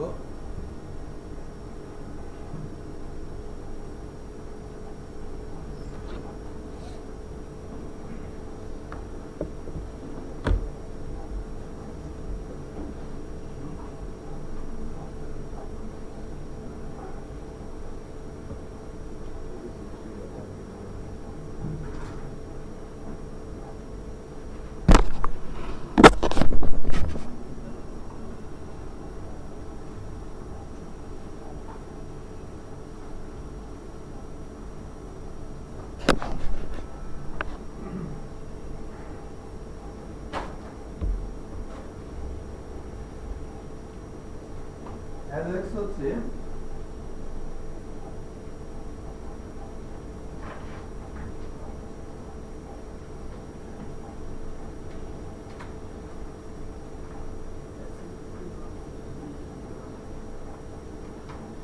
asynchronous JavaScript plus XML। ওকে, asynchronous কাকে বলে? XML কি? XML তো এলাবোরেশন, মানে XML কিন্তু একটা মার্কআপ ল্যাঙ্গুয়েজ এবং এটা ইন্টারেস্টিং টাইপ। ঠিক আছে, ইন্টারেস্টিং টাইপ ল্যাঙ্গুয়েজ। এর ট্যাগগুলো আমরা নিজেরাই তৈরি করতে পারি, বাট রুলস ফলো করে কোড লিখতে হয়। এটা আবার ক্লায়েন্ট ডেটাবেস হিসেবে ইউজ করা যেতে পারে, কারণ মানে XML কে আমরা কখনো কখনো ডাটা রিসিভ করার জন্য, কখনো কখনো ডাটা ট্রান্সফার করার জন্য ইউজ করে থাকি ওয়েব বেসড প্রোগ্রামিং এ। ওকে, অ্যাজাক্স নিয়ে আরেকটু আসবো। অ্যাসিনক্রোনাস সিস্টেমটা কি? অ্যাসিনক্রোনাস হচ্ছে যে সিনক্রোনাস আর অ্যাসিনক্রোনাস দুটো কিন্তু একেবারে বিপরীত বিষয়। আমরা যদি কোনো ডাটা ট্রান্সফার প্রসেস বলি, এবং ডাটা ট্রান্সফার প্রসেসে সিনক্রোনাস প্রসেসটা এবং অ্যাসিনক্রোনাস প্রসেস বলে দুটো বিষয় আছে, যেটা নেটওয়ার্কিং এ অনেক হেভিলি আসে। এটার উপরে হয়তো থিসিস হচ্ছে, এটার উপরে মাস্টার্সের একটা সাবজেক্টই আছে এমএসসি তে। তো সিনক্রোনাস বিষয়টা কি? মনে করেন যে আমি এখান থেকে কোনো একটা কিছু, যে লাইক এই রিমোটটা একেবারে লাস্টম্যানের কাছে পৌঁছে দেবো। আমি প্রথম জনকে দিলাম, প্রথম জন দ্বিতীয় জনকে দিল, দ্বিতীয় জন তৃতীয় জনকে দিল। বাট আমি প্রথম জনকে দিয়েছি এবং ওই ডাটাটা দ্বিতীয় জন তৃতীয় জনকে দিল, এই অ্যাকনলেজমেন্ট আমাকে দেবে। বাট তৃতীয় জন পরের জনকে দিল কিনা আমি জানি না। মানে ওয়ান অ্যাকনলেজমেন্ট সিস্টেম ওখানে আছে, যে আমি দায়িত্বটা একজনের কাছে দিয়ে আমি খালাস, রাইট? সে আলটিমেটলি গোলে পৌঁছলো কিনা সেটা কিন্তু আমার জানা নেই। মানে এটা স্টার্টিং পয়েন্ট, ওটাকে আমার এন্ডিং পয়েন্ট। আমি নির্দিষ্ট সময় পর চেক করছি যে ওখানে ডাটাটা আছে কিনা। সে যদি দেখি যে না, ওখানে ডাটাটা পৌঁছায় নাই, আমি আবার সেটা সেন্ড করব। বাট ইনি যদি আমাকে বলতো যে আমি পেয়েছি, পরের জনকে পাঠাতে গিয়ে যদি সেটা লস্ট হতো প্যাকেটটা, এবং ওখানে যদি অ্যাসিনক্রোনাস প্রসেস থাকতো, সে আমাকে কিন্তু অ্যাকনলেজ করতো। সে ফার্স্ট ওকে করতো, সে আমাকে করতো, একেবারে লাস্ট মিনিট পর্যন্ত আমাকে কিন্তু বসে থাকতে হতো না। তো অ্যাসিনক্রোনাস প্রসেসটা কি? প্রত্যেকটা স্টেট সেন্ডার এবং রিসিভার জানবে। এটা অ্যাসিনক্রোনাস। আর সিনক্রোনাস কি? সে জাস্ট একটা স্টেট জানবে, দিলো আমি পেয়েছি, শেষ। শেষ পর্যন্ত পৌঁছলো কিনা সেটা জানার কোনো উপায় নেই, রাইট? সো অ্যাসিনক্রোনাস জাভাস্ক্রিপ্ট বলা হচ্ছে। জাভাস্ক্রিপ্ট কার সঙ্গে অ্যাসিনক্রোনাসলি কানেকশন এস্টাবলিশ করে? অ্যাজাক্স বিষয়টা কি? আমি যদি ফ্রন্ট এন্ড ভিউ থেকে বলি যে কোনো একটা ইনস্ট্রাকশন আমি সার্ভারের কাছে পাঠাবো কোনো প্রকার ফর্ম সাবমিশন বা লিংক ক্লিক ছাড়াই। আমরা সার্ভারের কাছে এই দুইভাবেই তো ইনস্ট্রাকশন পাঠাতে পারি, ফর্ম সাবমিট করে অথবা কোনো হাইপারলিংক ক্লিক করে। এছাড়া কি সার্ভারের কাছে যাওয়া যায়? হয়ে আছে? নেই। থার্ড যে প্রসেসটা সেটা হচ্ছে আমি লিংক ক্লিক বা ফর্ম সাবমিশন ছাড়াই জাভাস্ক্রিপ্টের মাধ্যমে হাইপারটেক্সট ট্রান্সফার প্রোটোকল দিয়ে ডাটা সার্ভারের কাছে দিতে পারি, মানে ইনস্ট্রাকশন দিতে পারি। ইনস্ট্রাকশন এক্সিকিউট হওয়ার পর সার্ভার ওই ডাটা যখন সে রিটার্ন করবে, জাভাস্ক্রিপ্ট ওই ডাটাটা আবার রিসিভ করেও আমার ক্লায়েন্ট এন্ডে নিয়ে আসতে পারে। এর জন্য এই যে ইনস্ট্রাকশনটা প্রসেস করার কাজটা, কমিউনিকেশন ধরে রাখা এবং ডাটা ট্রান্সফার করার কাজটা করে দিচ্ছে কে? XML। আর কমিউনিকেশনটা ধরে রাখছে কে? জাভাস্ক্রিপ্ট। অ্যাসিনক্রোনাস কমিউনিকেশন ধরে রাখছে কে? জাভাস্ক্রিপ্ট।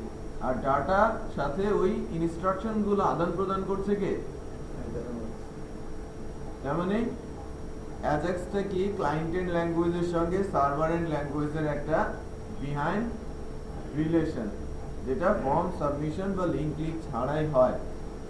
প্রথম অ্যাজাক্স ইমপ্লিমেন্ট করে গুগলের সাজেশন আকারে। আমরা সাজেশন পাই না যখন কোনো কিছু সার্চ দেই, একটা ড্রপ ডাউন চলে আসে না কিওয়ার্ডের, সেটা প্রথম আসে 2005-এ। ওকে, তো জাভাস্ক্রিপ্ট অনেক পপুলার হয়ে গেছে in the mean time, but AJAX এটাকে আরো বেশি পাওয়ারফুল করেছে। অ্যাজাক্স অ্যাকচুয়ালি জাভাস্ক্রিপ্ট অথবা বলতে পারেন অ্যাসিনক্রোনাস জাভাস্ক্রিপ্ট প্লাস XML। তো অ্যাজাক্স কিন্তু আলাদা কিছু না। অ্যাজাক্স জাভাস্ক্রিপ্টের একটা অ্যাসিনক্রোনাস রিকোয়েস্ট প্রসেস, যেটা এস্টাবলিশড হয় জাভাস্ক্রিপ্টের একটা বিল্ট ইন লাইব্রেরি যার নাম XML HTTP রিকোয়েস্ট এর মাধ্যমে। XML HTTP রিকোয়েস্ট এই লাইব্রেরিটার মাধ্যমে জাভাস্ক্রিপ্টের একটা লাইব্রেরি সম্পর্কে আমরা শিখেছি, ডকুমেন্ট ইউজ করেছি না, document dot get11 by id বা আদার্স এগুলো। তো তেমন জাভাস্ক্রিপ্টের একটা লাইব্রেরি আছে XML HTTP রিকোয়েস্ট। এর ভেতরে 6-7টা ফাংশন আছে, like open, on ready state change, ready state, status, response text, send। এই যে 6টা ফাংশনের নাম বললাম, এই 6টা ফাংশন দিয়ে কিন্তু সকল প্রসেস এক্সিকিউট করা হয়। মানে কি জাভাস্ক্রিপ্টের বিল্ট-ইন ফাংশন, বিল্ট-ইন লাইব্রেরি, যার ভেতরে মানে বিল্ট-ইন লাইব্রেরি ক্লাস, যার ভেতরে কিছু ফাংশন আছে যেগুলো ইউজ করার মাধ্যমে আমরা অ্যাজাক্স ইনিশিয়েট করতে পারি। বোঝা যাচ্ছে? ওকে, তো ফার্স্ট যখন অ্যাজাক্স আসে সেটা এসেছে 2005-এ। এটা ইমপ্লিমেন্ট করে প্রথম I browser, internet explorer browser. তখনও অন্য কোনো ব্রাউজার এটাকে ইমপ্লিমেন্ট করতে পারে নাই। আই ব্রাউজারে এই ক্লাসটা এখনো ডিফারেন্ট নামে আছে, অন্যান্য সকল ব্রাউজারে আছে XML HTTP রিকোয়েস্ট নামে, আই ব্রাউজারে আছে ActiveX অবজেক্ট নামে। i10-এ XML HTTP রিকোয়েস্টটাও এসেছে, তার মানে দুইটাই আছে। অ্যাকচুয়ালি যখন অ্যাজাক্স ফার্স্ট ইমপ্লিমেন্ট হয়, কারা করেছে? আই, তাই না? তো আইকে কিন্তু প্রাধান্য দেওয়া উচিত ছিল, ওই নামটা সকল ব্রাউজারেরই নেওয়া উচিত ছিল। যদিও অনেক কিছুতে আইয়ের দোষ বেশি, বাট এই ক্ষেত্রে আইয়ের দোষ কিন্তু কম, তাই না? কারণ তারাই ফার্স্ট ওই লাইব্রেরিটা, জাভাস্ক্রিপ্ট লাইব্রেরিটা তৈরি করে অ্যাজাক্স ইনিশিয়েট করার জন্য। তো যেহেতু সবাই i10 ব্রাউজার ইউজ করে না, এখনো প্রায় 15 থেকে 18% ইউজার আই ব্রাউজার ইউজ করে, এর জন্য আমাদের ওই দুইটা ক্লাস ধরেই কিন্তু কোড লিখতে হয়। একটা হচ্ছে ActiveX অবজেক্ট, যেটা আই ব্রাউজারের জন্য, আর একটা হচ্ছে XML HTTP রিকোয়েস্ট। যেহেতু দুইটা আলাদা আলাদা ক্লাস, ভেতরের ফাংশনগুলো কিন্তু আবার সেম। শুধু যদি আমি অবজেক্ট তৈরি করে ফেলতে পারি সামহাউ, যে আমি কোন ব্রাউজারে আছি সেটা জানতে পারি এবং অবজেক্ট তৈরি করতে পারি, ভেতরের ফাংশনগুলো তো সব সেমই, তাই না?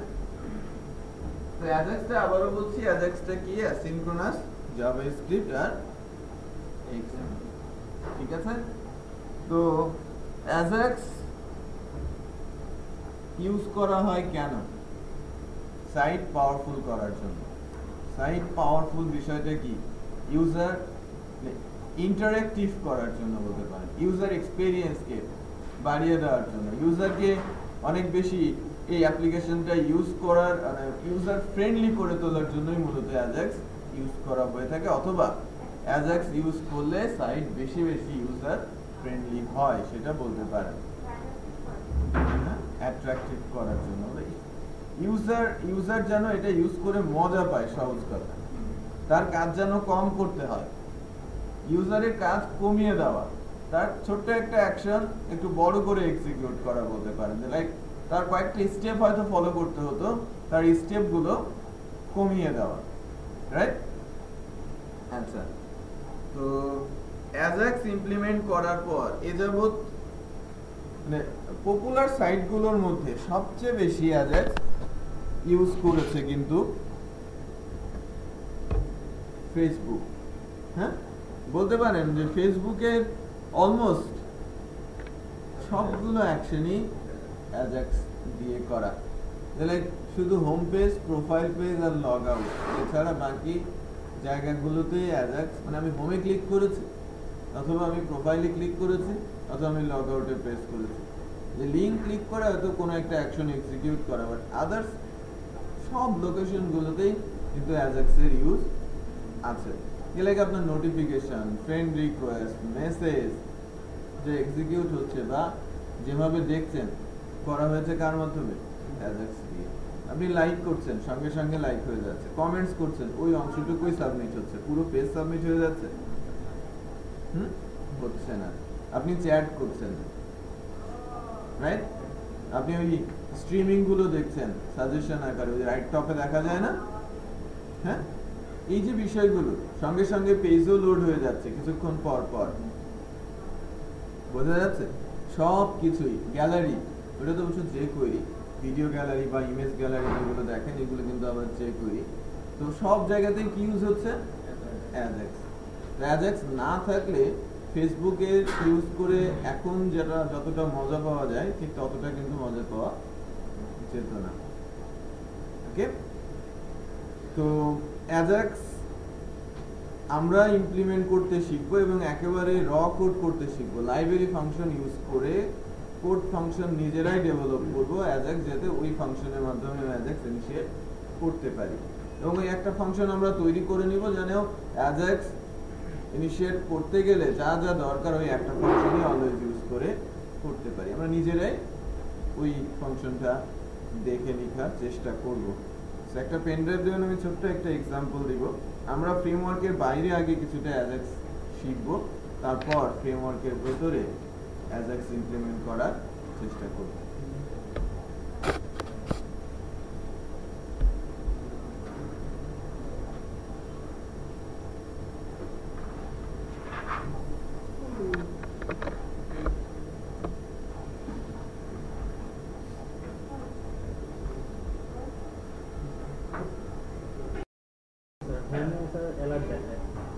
সমস্যা নেই,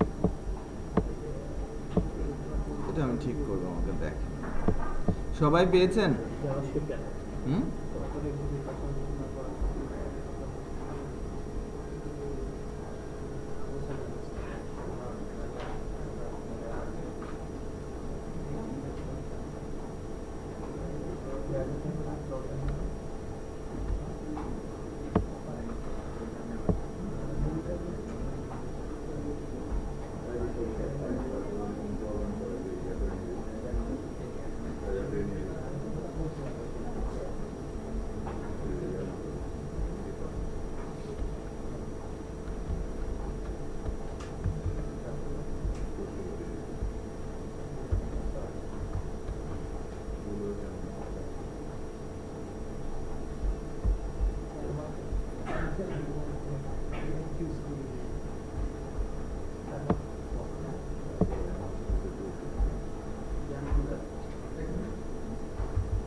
এরকম একটা কিছু আসছে না আপনাদের?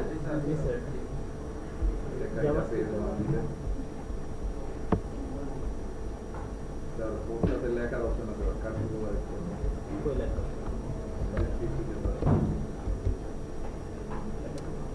আচ্ছা আমরা একটু দেখি, আমি একটু আজকে যতটুকু করা যায় আর কি একটু খেয়াল করেন। আমাদের ইউআরএলটা, আমাদের এখানে হোম নামে একটা ফাইল আছে। হোম তো ডিফল্ট পেজ আকারে এক্সিকিউট হয় যদি কোনো ফোল্ডারে থাকে।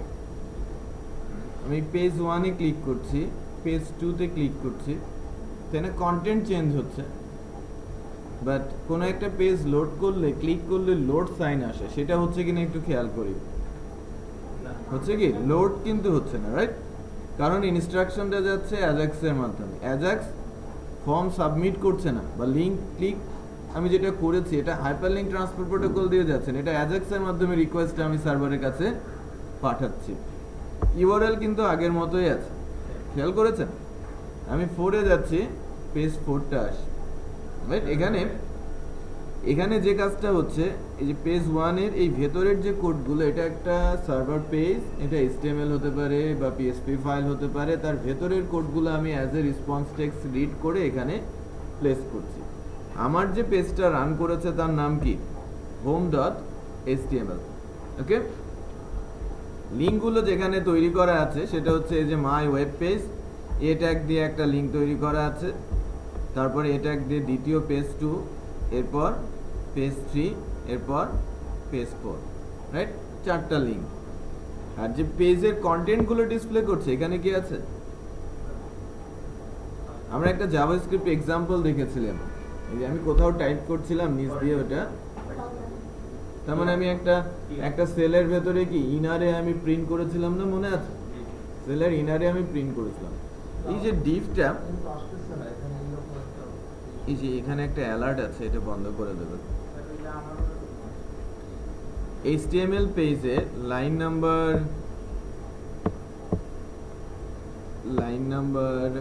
39-এ একটা অ্যালার্ট করা আছে, এরকম দেখেন, এটা এরকম তোলা আছে, একটু ডিসেবল করে দেন সবাই, এটা বোঝানোর জন্য আমি করে লাইন নাম্বার 39 অ্যালার্ট যেটা করা হচ্ছে ওটা বন্ধ করে দেন, ওটা 39 হোক আর 40, ঠিক আছে? 39 সম্ভবত অ্যালার্ট করা আছে।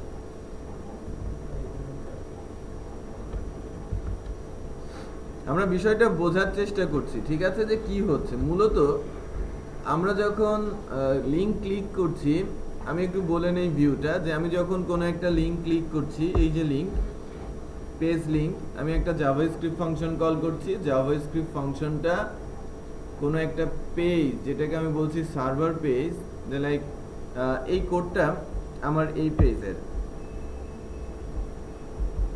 একটু দেখায়, এই কোডটা হচ্ছে আমার content1.html এর,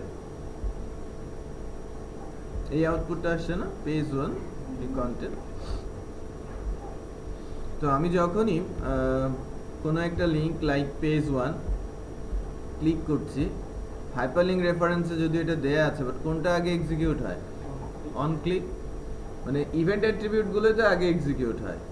এখানে একটা জাভাস্ক্রিপ্টের ফাংশন কল করা আছে, যেখানে বলা হচ্ছে একটা পেজের অ্যাড্রেস, এবং আর সেকেন্ড যে প্যারামিটারটা, এটা হচ্ছে কি কোথায় ডাটাটা আবার ব্যাক আসবে। এই যে HW, এটা কি এই HW-টা না? দ্যাট মিন্স এই ডিভের ইনারে আমরা কিন্তু ডাটাটাকে নিয়ে আসবো। ফাংশনটার নাম কি? Make request this. এই ফাংশনটাই আমাকে অ্যাজাক্স ইনিশিয়েট করে দিচ্ছে, বাট এই অ্যাজাক্স ইনিশিয়েট করার জন্য এই ছোট্ট একটা ফাংশন, কিন্তু কয়েকটা ফাংশন জাস্ট রুলস অনুযায়ী কল করা, এই ফাংশনের মধ্যে থেকে জাভাস্ক্রিপ্টের কিছু বিল্ট ইন ফাংশন কল করা। বাট যে বিল্ট ইন ফাংশনগুলো আমি কল করব সেটা যেন স্পেসিফিক অ্যাজাক্স লাইব্রেরির হয়, সেটা ইনশিওর করতে হবে আমাকে। এর জন্যই এই উপরের যে কোডগুলো আছে সেগুলো আমরা একটু জানার চেষ্টা করব। এবং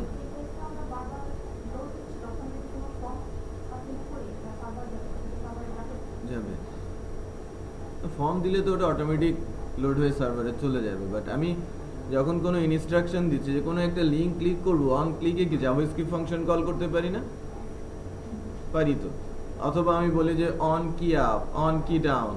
আমি এখানে অ্যাজাক্স দিয়ে এক্সাম্পল করে দেখাবো যে আমার ডেটাবেজে লাইক কিছু রেকর্ড আছে, আমি যদি যখনই নাম লিখছি বা কোনো কিছু লিখছি ওই অনুযায়ী ডেটাবেস থেকে সার্চ হয়ে চলে আসছে, আমাকে সার্চ বাটনও প্রেস করতে হচ্ছে না। বিষয়টা বোঝা যাচ্ছে? তার মানে কি, ওটা তো একটা অ্যাকশন আছে না, অন কি আপ, ওই যে আমি টাইপ করছিলাম প্রিন্ট হচ্ছিল, মনে আছে? তো ইনস্ট্রাকশন আমি কি অন কি প্রেস করলে একটা জাভাস্ক্রিপ্ট ফাংশন কল করব, কি উঠিয়ে দিলে আরেকটা জাভাস্ক্রিপ্ট ফাংশন কল করব। বোঝা যাচ্ছে? এভাবে কিন্তু করা যায়।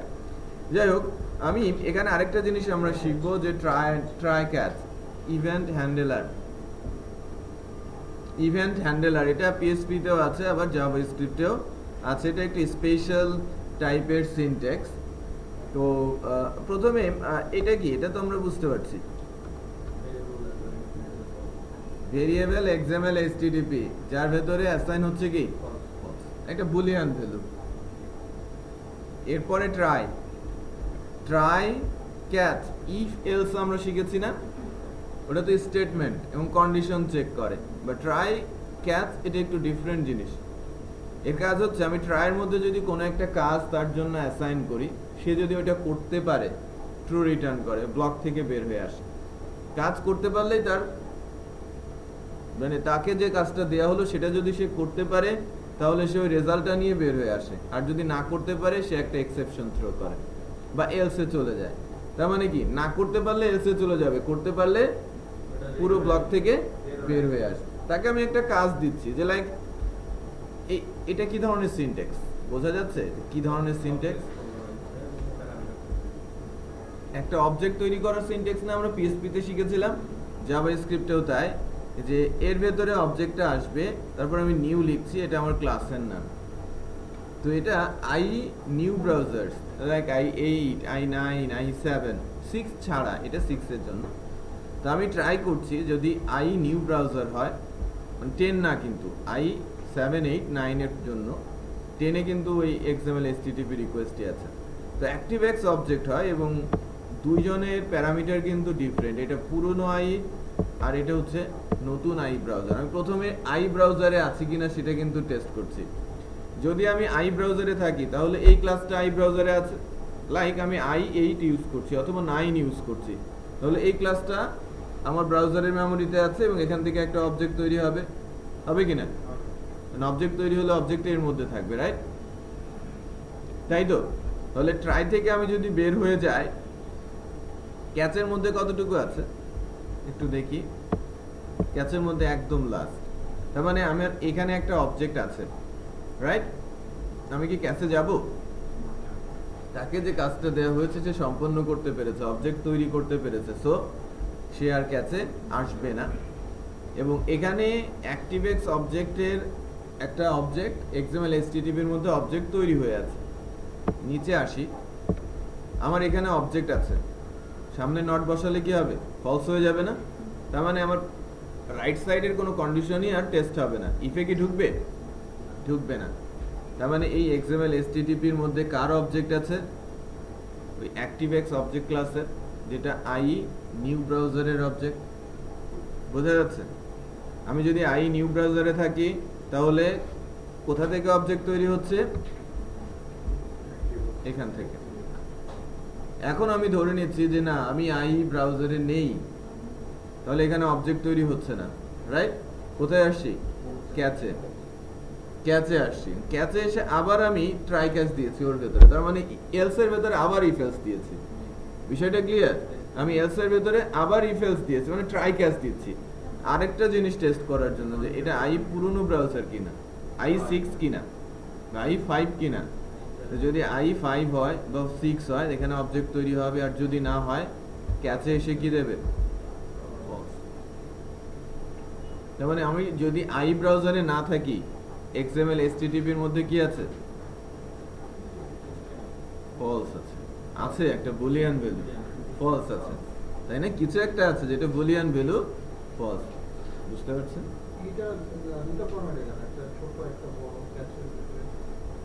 এটা একটা এক্সেপশন, এটা আরেকটা এক্সেপশন, দুইটা এক্সেপশন, যে দুইটা আলাদা এক্সেপশন। আপনি যে কোনো কিছুই লিখতে পারেন এখানে। এখানে হচ্ছে এক্সেপশনের একটা শর্ট ফর্ম, আপনি যে কোনো কিছু এখানে লিখতে পারেন। এটা যে কেস সেনসিটিভ, এইটা বোঝানোর জন্য আমি কোশ্চেনটা এক্সপেক্ট করছিলাম, বা আপনি বলেছেন বলে বলছি, না বললে আমি নিজেই বলতাম। যেখানে দুইটা এক্সেপশন ভেরিয়েবল ইউজ করা হয়েছে same character, JavaScript case sensitive language, okay, দুইটা ডিফারেন্ট ক্যারেক্টার হিসেবে সে নিচ্ছে, দুইটা ভেরিয়েবল আলাদা হিসেবে সে নিচ্ছে। হ্যালো হ্যালো, ওয়ালাইকুম আসসালাম। বলেন। হ্যাঁ হ্যাঁ হবে ক্লাস হবে। জি হ্যাঁ, আল্লাহ হাফেজ। ওয়ালাইকুম আসসালাম। ওয়ালাইকুম আসসালাম।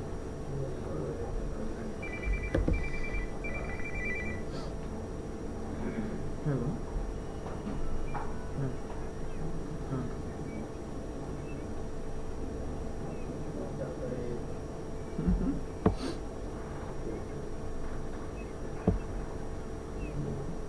কে বলেছে?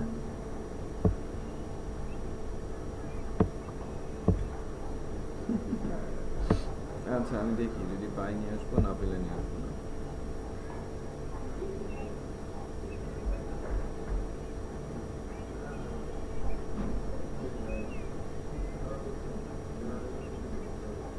আমি আগে বাসায় আসি, তারপর কথা বলি। ওকে,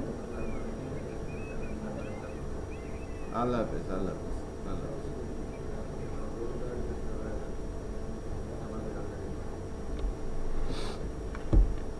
আচ্ছা, তো আমি যদি আই ব্রাউজারে না থাকি তাহলে অবজেক্ট তৈরি হবে?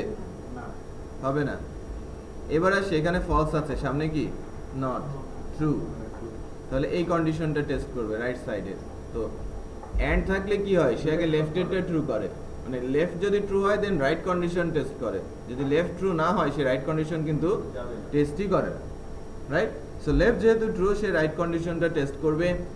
টাইপ অফ, এটা জাভাস্ক্রিপ্টের কিওয়ার্ড, এবং XML HTTP রিকোয়েস্ট এটা একটা ক্লাসের নাম।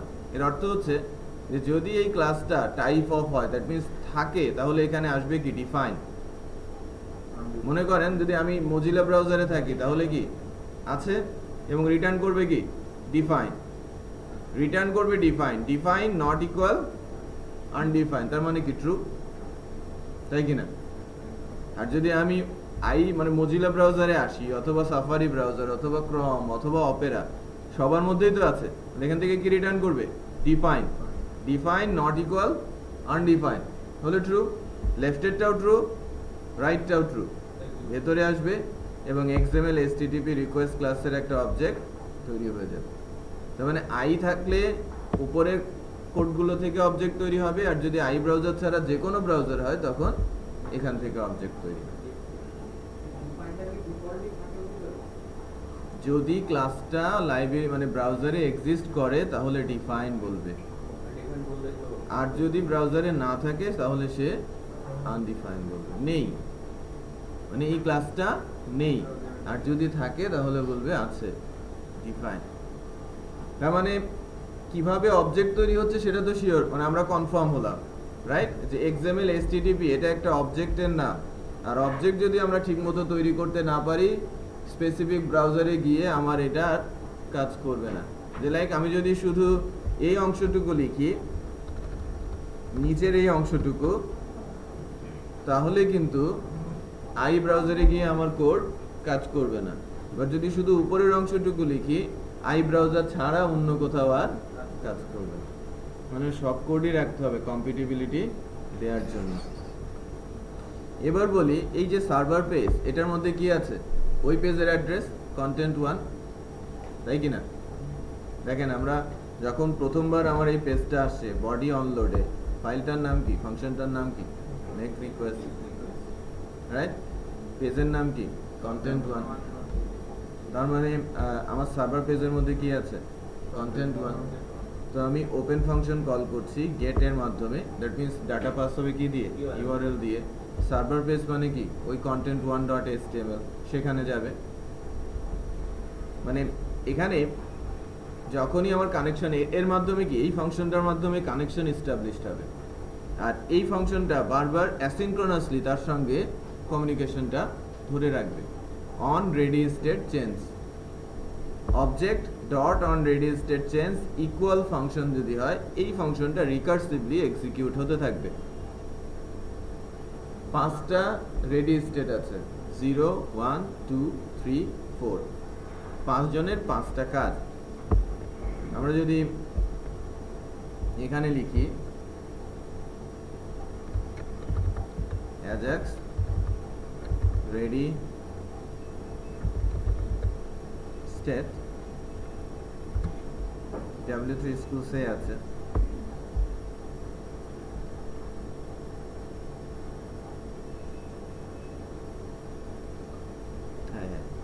আচ্ছা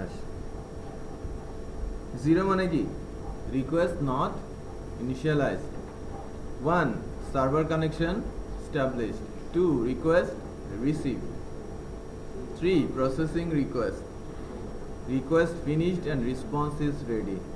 ওই যে আমি কিছুক্ষণ আগে অ্যালার্ট করে রেখেছিলাম না, আমাকে অ্যালার্ট কি করছিল 2, তার মানে কি রিকোয়েস্ট, আমি যে রিকোয়েস্টটা পাঠিয়েছি যে কানেকশন পেজ মানে সার্ভার পেজের নাম কি content1.html, বোঝা যাচ্ছে? দেখেন আমি এখানে যদি এটাকে অ্যালার্ট করি রেডি স্টেট, এটা actually on ready state change বারবার আমার স্টেটটা চেঞ্জ করবে, আর রেডি স্টেটটা আমাকে বলে দেবে যে আমার কাজটা শেষ হচ্ছে নাকি কোন অবস্থায় আছে, কারণ দুজনের মধ্যে কি আছে অ্যাসিনক্রোনাস কমিউনিকেশন আছে। তো আমি যখনই আমার এই পেজটা লোড দিচ্ছি যে লাইক ফার্স্ট টাইমের জন্য এই পেজে আসছি, আমি যে পেজটার কাছে রিকোয়েস্ট পাঠিয়েছি এটা 0 হলে কি হতো, আমরা একটু এখান থেকে দেখি। 0 মানে কি request not initialised, server connection established। তো লাইক আমি যদি এখানে আমার পেজের অ্যাড্রেসটা চেঞ্জ করে দেই তাহলে কি হয় একটু খেয়াল করেন, এই নামে তো কোনো পেজ নেই, আছে?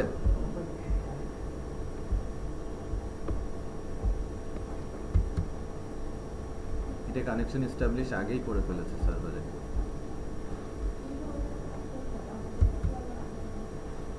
দেখেন রেসপন্স আকারে কোনো কিছু কিন্তু পাচ্ছে না সার্ভারের সঙ্গে। সার্ভার আমার যে পেজটা, এটা দুইটা জিনিস নিয়ে হয়, কাজের প্রসেস, সার্ভারের সঙ্গে কানেকশন। সার্ভার বলতে কি আমার পিএসপি সার্ভার, ঠিক আছে, পিএসপি সার্ভার, আর ফাইলের সঙ্গে কানেকশনটা হচ্ছে স্ট্যাটাস। খেয়াল করেন এখানে 404 রিটার্ন করবে, কারণ আমি যে পেজটা রিকোয়েস্ট পাঠিয়েছি সেটা খুঁজে পায় নাই, এই জন্য কি 404। বাট আমি যদি এমন একটা পেজ পাঠাতাম যেটা সে খুঁজে পেয়েছে, তখন সে রিটার্ন করতো কি 200। স্ট্যাটাস যদি আমরা এখানে দেখি, আমাদের যে ব্রাউজার আছে এখানে বলা আছে স্ট্যাটাস সম্পর্কে, ওকে 200 আর 404 কি। সো অ্যাকচুয়ালি এই যে বিষয়টা, এটা হচ্ছে ক্লায়েন্টের সঙ্গে সার্ভারের কমিউনিকেশন।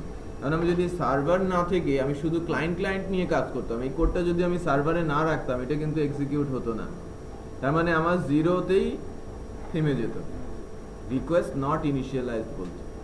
এটা আমার কি HTML ফাইল না, home.html, এটা যদি আমি htdocs এ না রেখে বাইরে রাখতাম আমাকে কি অ্যালার্ট করতো, 0 রিটার্ন করতো, 404 না, আমাকে রিটার্ন করতো কি 0। সার্ভার মানে request not initialised, server connection establish, মানে পিএসপির সঙ্গে যে আমার জাভাস্ক্রিপ্ট কানেক্ট করবে সেটা হবে না, ইনিশিয়ালাইজই হবে না, 1 এ তো আসবেই না, রাইট? বাট আমার যে কোডটা পিএসপি সার্ভারে আছে এটা সে ধরতে পেরেছে এবং সঙ্গে সঙ্গে বলছে কি রিকোয়েস্ট রিসিভ, আমি যে রিকোয়েস্টটা পাঠিয়েছি, কারণ পেজটার নাম পাঠিয়েছি সেটা সে রিসিভ করেছে। রিসিভ করার পরের স্টেটটা কি, 3 নম্বর স্টেট হচ্ছে সে তার কাজ প্রসেস করছে। দেখেন 2 এর পরে 3 আসছে, আমি যদি এটাকে বাদ দেই, আমি আবার ক্লিক করি, এই যে প্রথম থেকে আবার শুরু হলো ইনিশিয়ালাইজেশন 200 0, এই যে 2 3 প্রসেসিং 4 হলে কি, 4টাকে একটু দেখেন তো, 4 হচ্ছে ready, request finished and response is ready, আমার কাজ শেষ হয়েছে 4 নম্বরে। আর আমার স্ট্যাটাস যদি হয় 200, এই জন্যই আমি এখানে ইফ দিয়ে টেস্ট করেছি, তার মানে রেডি স্টেট কাজ করছে। আমার যদি রেডি স্টেট 4 হয় তার কাজ শেষ, এবং যদি স্ট্যাটাস 200 হয় তার মানে ফাইলটা পেয়েছে সে। এখান থেকে আমি কি করছি, রেসপন্স টেক্সট। রেসপন্স টেক্সটটা মানে কি, ওই যে পেজটা আমি রিকোয়েস্ট করেছি ওই পেজের ভেতরে যত কোড আছে যদি সেটা HTML হয় অটোমেটিক রেসপন্স টেক্সট আকারে চলে আসবে। আর যদি পিএসপির ফাইল হয় ওখানে সবকিছু ইকো করে দিতে হবে। পিএসপির কোড সে নিয়ে আসতে পারবে না, বা যদি ওখানে জাভাস্ক্রিপ্টেরও কোড থাকে সেটাও সে নিয়ে আসতে পারবে না, শুধু নিয়ে আসতে পারবে কি, plane text or HTML। Ajax receive করে প্লেন টেক্সট অর HTML, শুধু টেক্সট অথবা HTML। ওকে, সো দেখেন এখানে একটা পেজ আছে আমার, এখানে একটা পেজ আছে পেজ 2, যেটা এখান থেকে আমি যে পেজটা দিয়েছি সেটা হচ্ছে পেজ মানে কন্টেন্ট 2 এর মধ্যে জাস্ট ইকো করে রেখেছে, জেড ইকো করে রেখেছে। যদি আমি ইকোটা না করি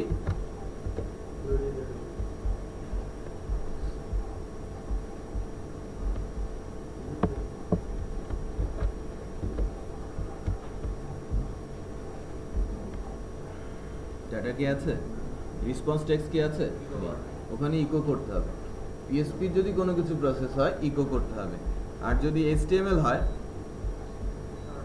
সরাসরি সেটা রেসপন্স টেক্সট আকারে চলে আসবে। রেসপন্স টেক্সটটা কোথায় বসাচ্ছি, document dot get element by ID dot inner HTML, এটা তো আমরা শিখেছিলাম। ইনার HTML এ অবজেক্ট আইডি কোনটা, ফাংশন যেটা এনেছে এর মধ্যে কি আছে, HW আছে না, এর মধ্যে আছে কি এই HW, বোঝা যাচ্ছে, এখানে এসে প্রিন্ট করে দিচ্ছে। তার মানে আমি রিকোয়েস্টটা পাঠাচ্ছি কার মাধ্যমে, অ্যাজাক্সের মাধ্যমে। ডাটাটা আসছে কি দিয়ে, রেসপন্স টেক্সট আকারে, এবং এটা আমি রিসিভ করে বসিয়ে দিচ্ছি কোথায়, আমার HTML। ওকে, সো এটার উপরে আমি এলাবোরেটে যাব। আমি ইনফ্যাক্ট এখান থেকে টাইপ করে পেজ থেকে সার্চ করা শেখাবো, যে ফাংশন করেছিলাম না সার্চ ফাংশন, ওইটা আবার ডেটাবেজও সার্চ করে দেখাবো, টাইপ করে যাদের রিকোয়েস্ট দিয়ে আমি সার্চ করে আনতে পারি। তারপর এটাকে আমরা আমাদের ই কমার্সে অ্যাপ্লাই করব। এবং অ্যাপ্লিকেশনের জন্য যে আমাদের যে প্রজেক্ট, এখান থেকে যে কার্ট থেকে আমি চেক আউট করবো, চেক আউটের ফার্স্ট স্টেপ হচ্ছে customer information, billing information and log in information. একটা পেজ আসবে যেখানে দুইটা ফর্ম থাকবে, প্রথম অংশটা লগ ইন, দ্বিতীয় অংশটা হচ্ছে সাইন আপ। ই কমার্স সাইটগুলোতে আমরা দেখেছি না যে চেক আউট করতে গেলে প্রথমে কি বলে, লগ ইন করতে বলে অথবা সাইন আপ করতে বলে। সো এখনই .com ওয়েবসাইটটা দেখে ওই পেজটা একটু তৈরি করে নিয়ে আসতে হবে, ফর্ম দুইটা, ঠিক আছে। চেক আউট লিঙ্কে ক্লিক করলে জাস্ট একটা ফর্ম চলে আসবে। ওকে, ওই জায়গাটাতে আমরা কেউ যখন রেজিস্ট্রেশন করতে যাবে তখন ওই ইমেল অ্যাড্রেসটা আমি চেক করবো অ্যাজাক্স দিয়ে, যে এক্সিস্ট মানে অলরেডি এক্সিস্ট আর অ্যাভেলেবেল, যেটা কোথায় হয়, জিমেল হয়, দেখায় না, আমি টাইপ করে দিলেই বলে দেয়। সঙ্গে সঙ্গে আমরা তখন কি করতে পারবো, যে যদি এক্সিস্ট করে আগে থেকে দেয়া থাকে তাহলে তার বাটনটা ডিসেবল করে দেব। দেখি না যে আমাদের সাইন আপ বাটনটা ডিসেবল, এটা আমি ডিসেবল করে দেব। আর যদি অ্যাভেলেবেল থাকে তাহলে আর বাটন ডিসেবল হবে না, বুঝা যাচ্ছে। সো ওখানে আমি অ্যাজাক্স ইমপ্লিমেন্ট করবো। আমরা কার্টের মধ্যেও অ্যাজাক্স ইমপ্লিমেন্ট করতে পারি, যে আমি 10 লিখে ফোকাসটা বাইরে নিয়ে আসলাম ইনপুট বক্সে, যে সাবমিট বা আমি কি আপডেট বাটন প্রেস করছি, ওটা করতেই হবে না, সঙ্গে সঙ্গে আপডেট হয়ে যাবে।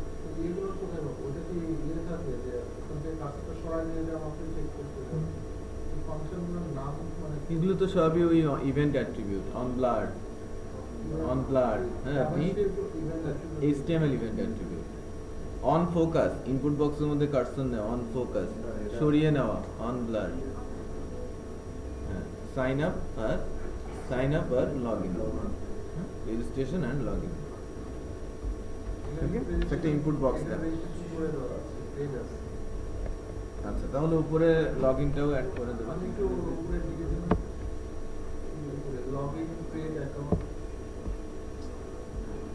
এখানে আমাকে যেটা দিতে হবে, দুইটা একসঙ্গে দিতে হবে, personal detail, your address, your password. এটা ইউজ করা যাবে, বাট এখানেও আমার ওই লগ ইনেরটাও যেন উপরে থাকে। না এখানে আমি ডাবল ক্লিক করব না, ওইটা একটু বসিয়ে দেবেন, ঠিক আছে? চেক আউটে ক্লিক করলে যেন এখানে সবকিছুই থাকে। আমি যদি রেজিস্টার্ড ইউজার হই লগ ইন করে যাব, আর যদি না হয় রেজিস্ট্রেশন। ওকে, আমি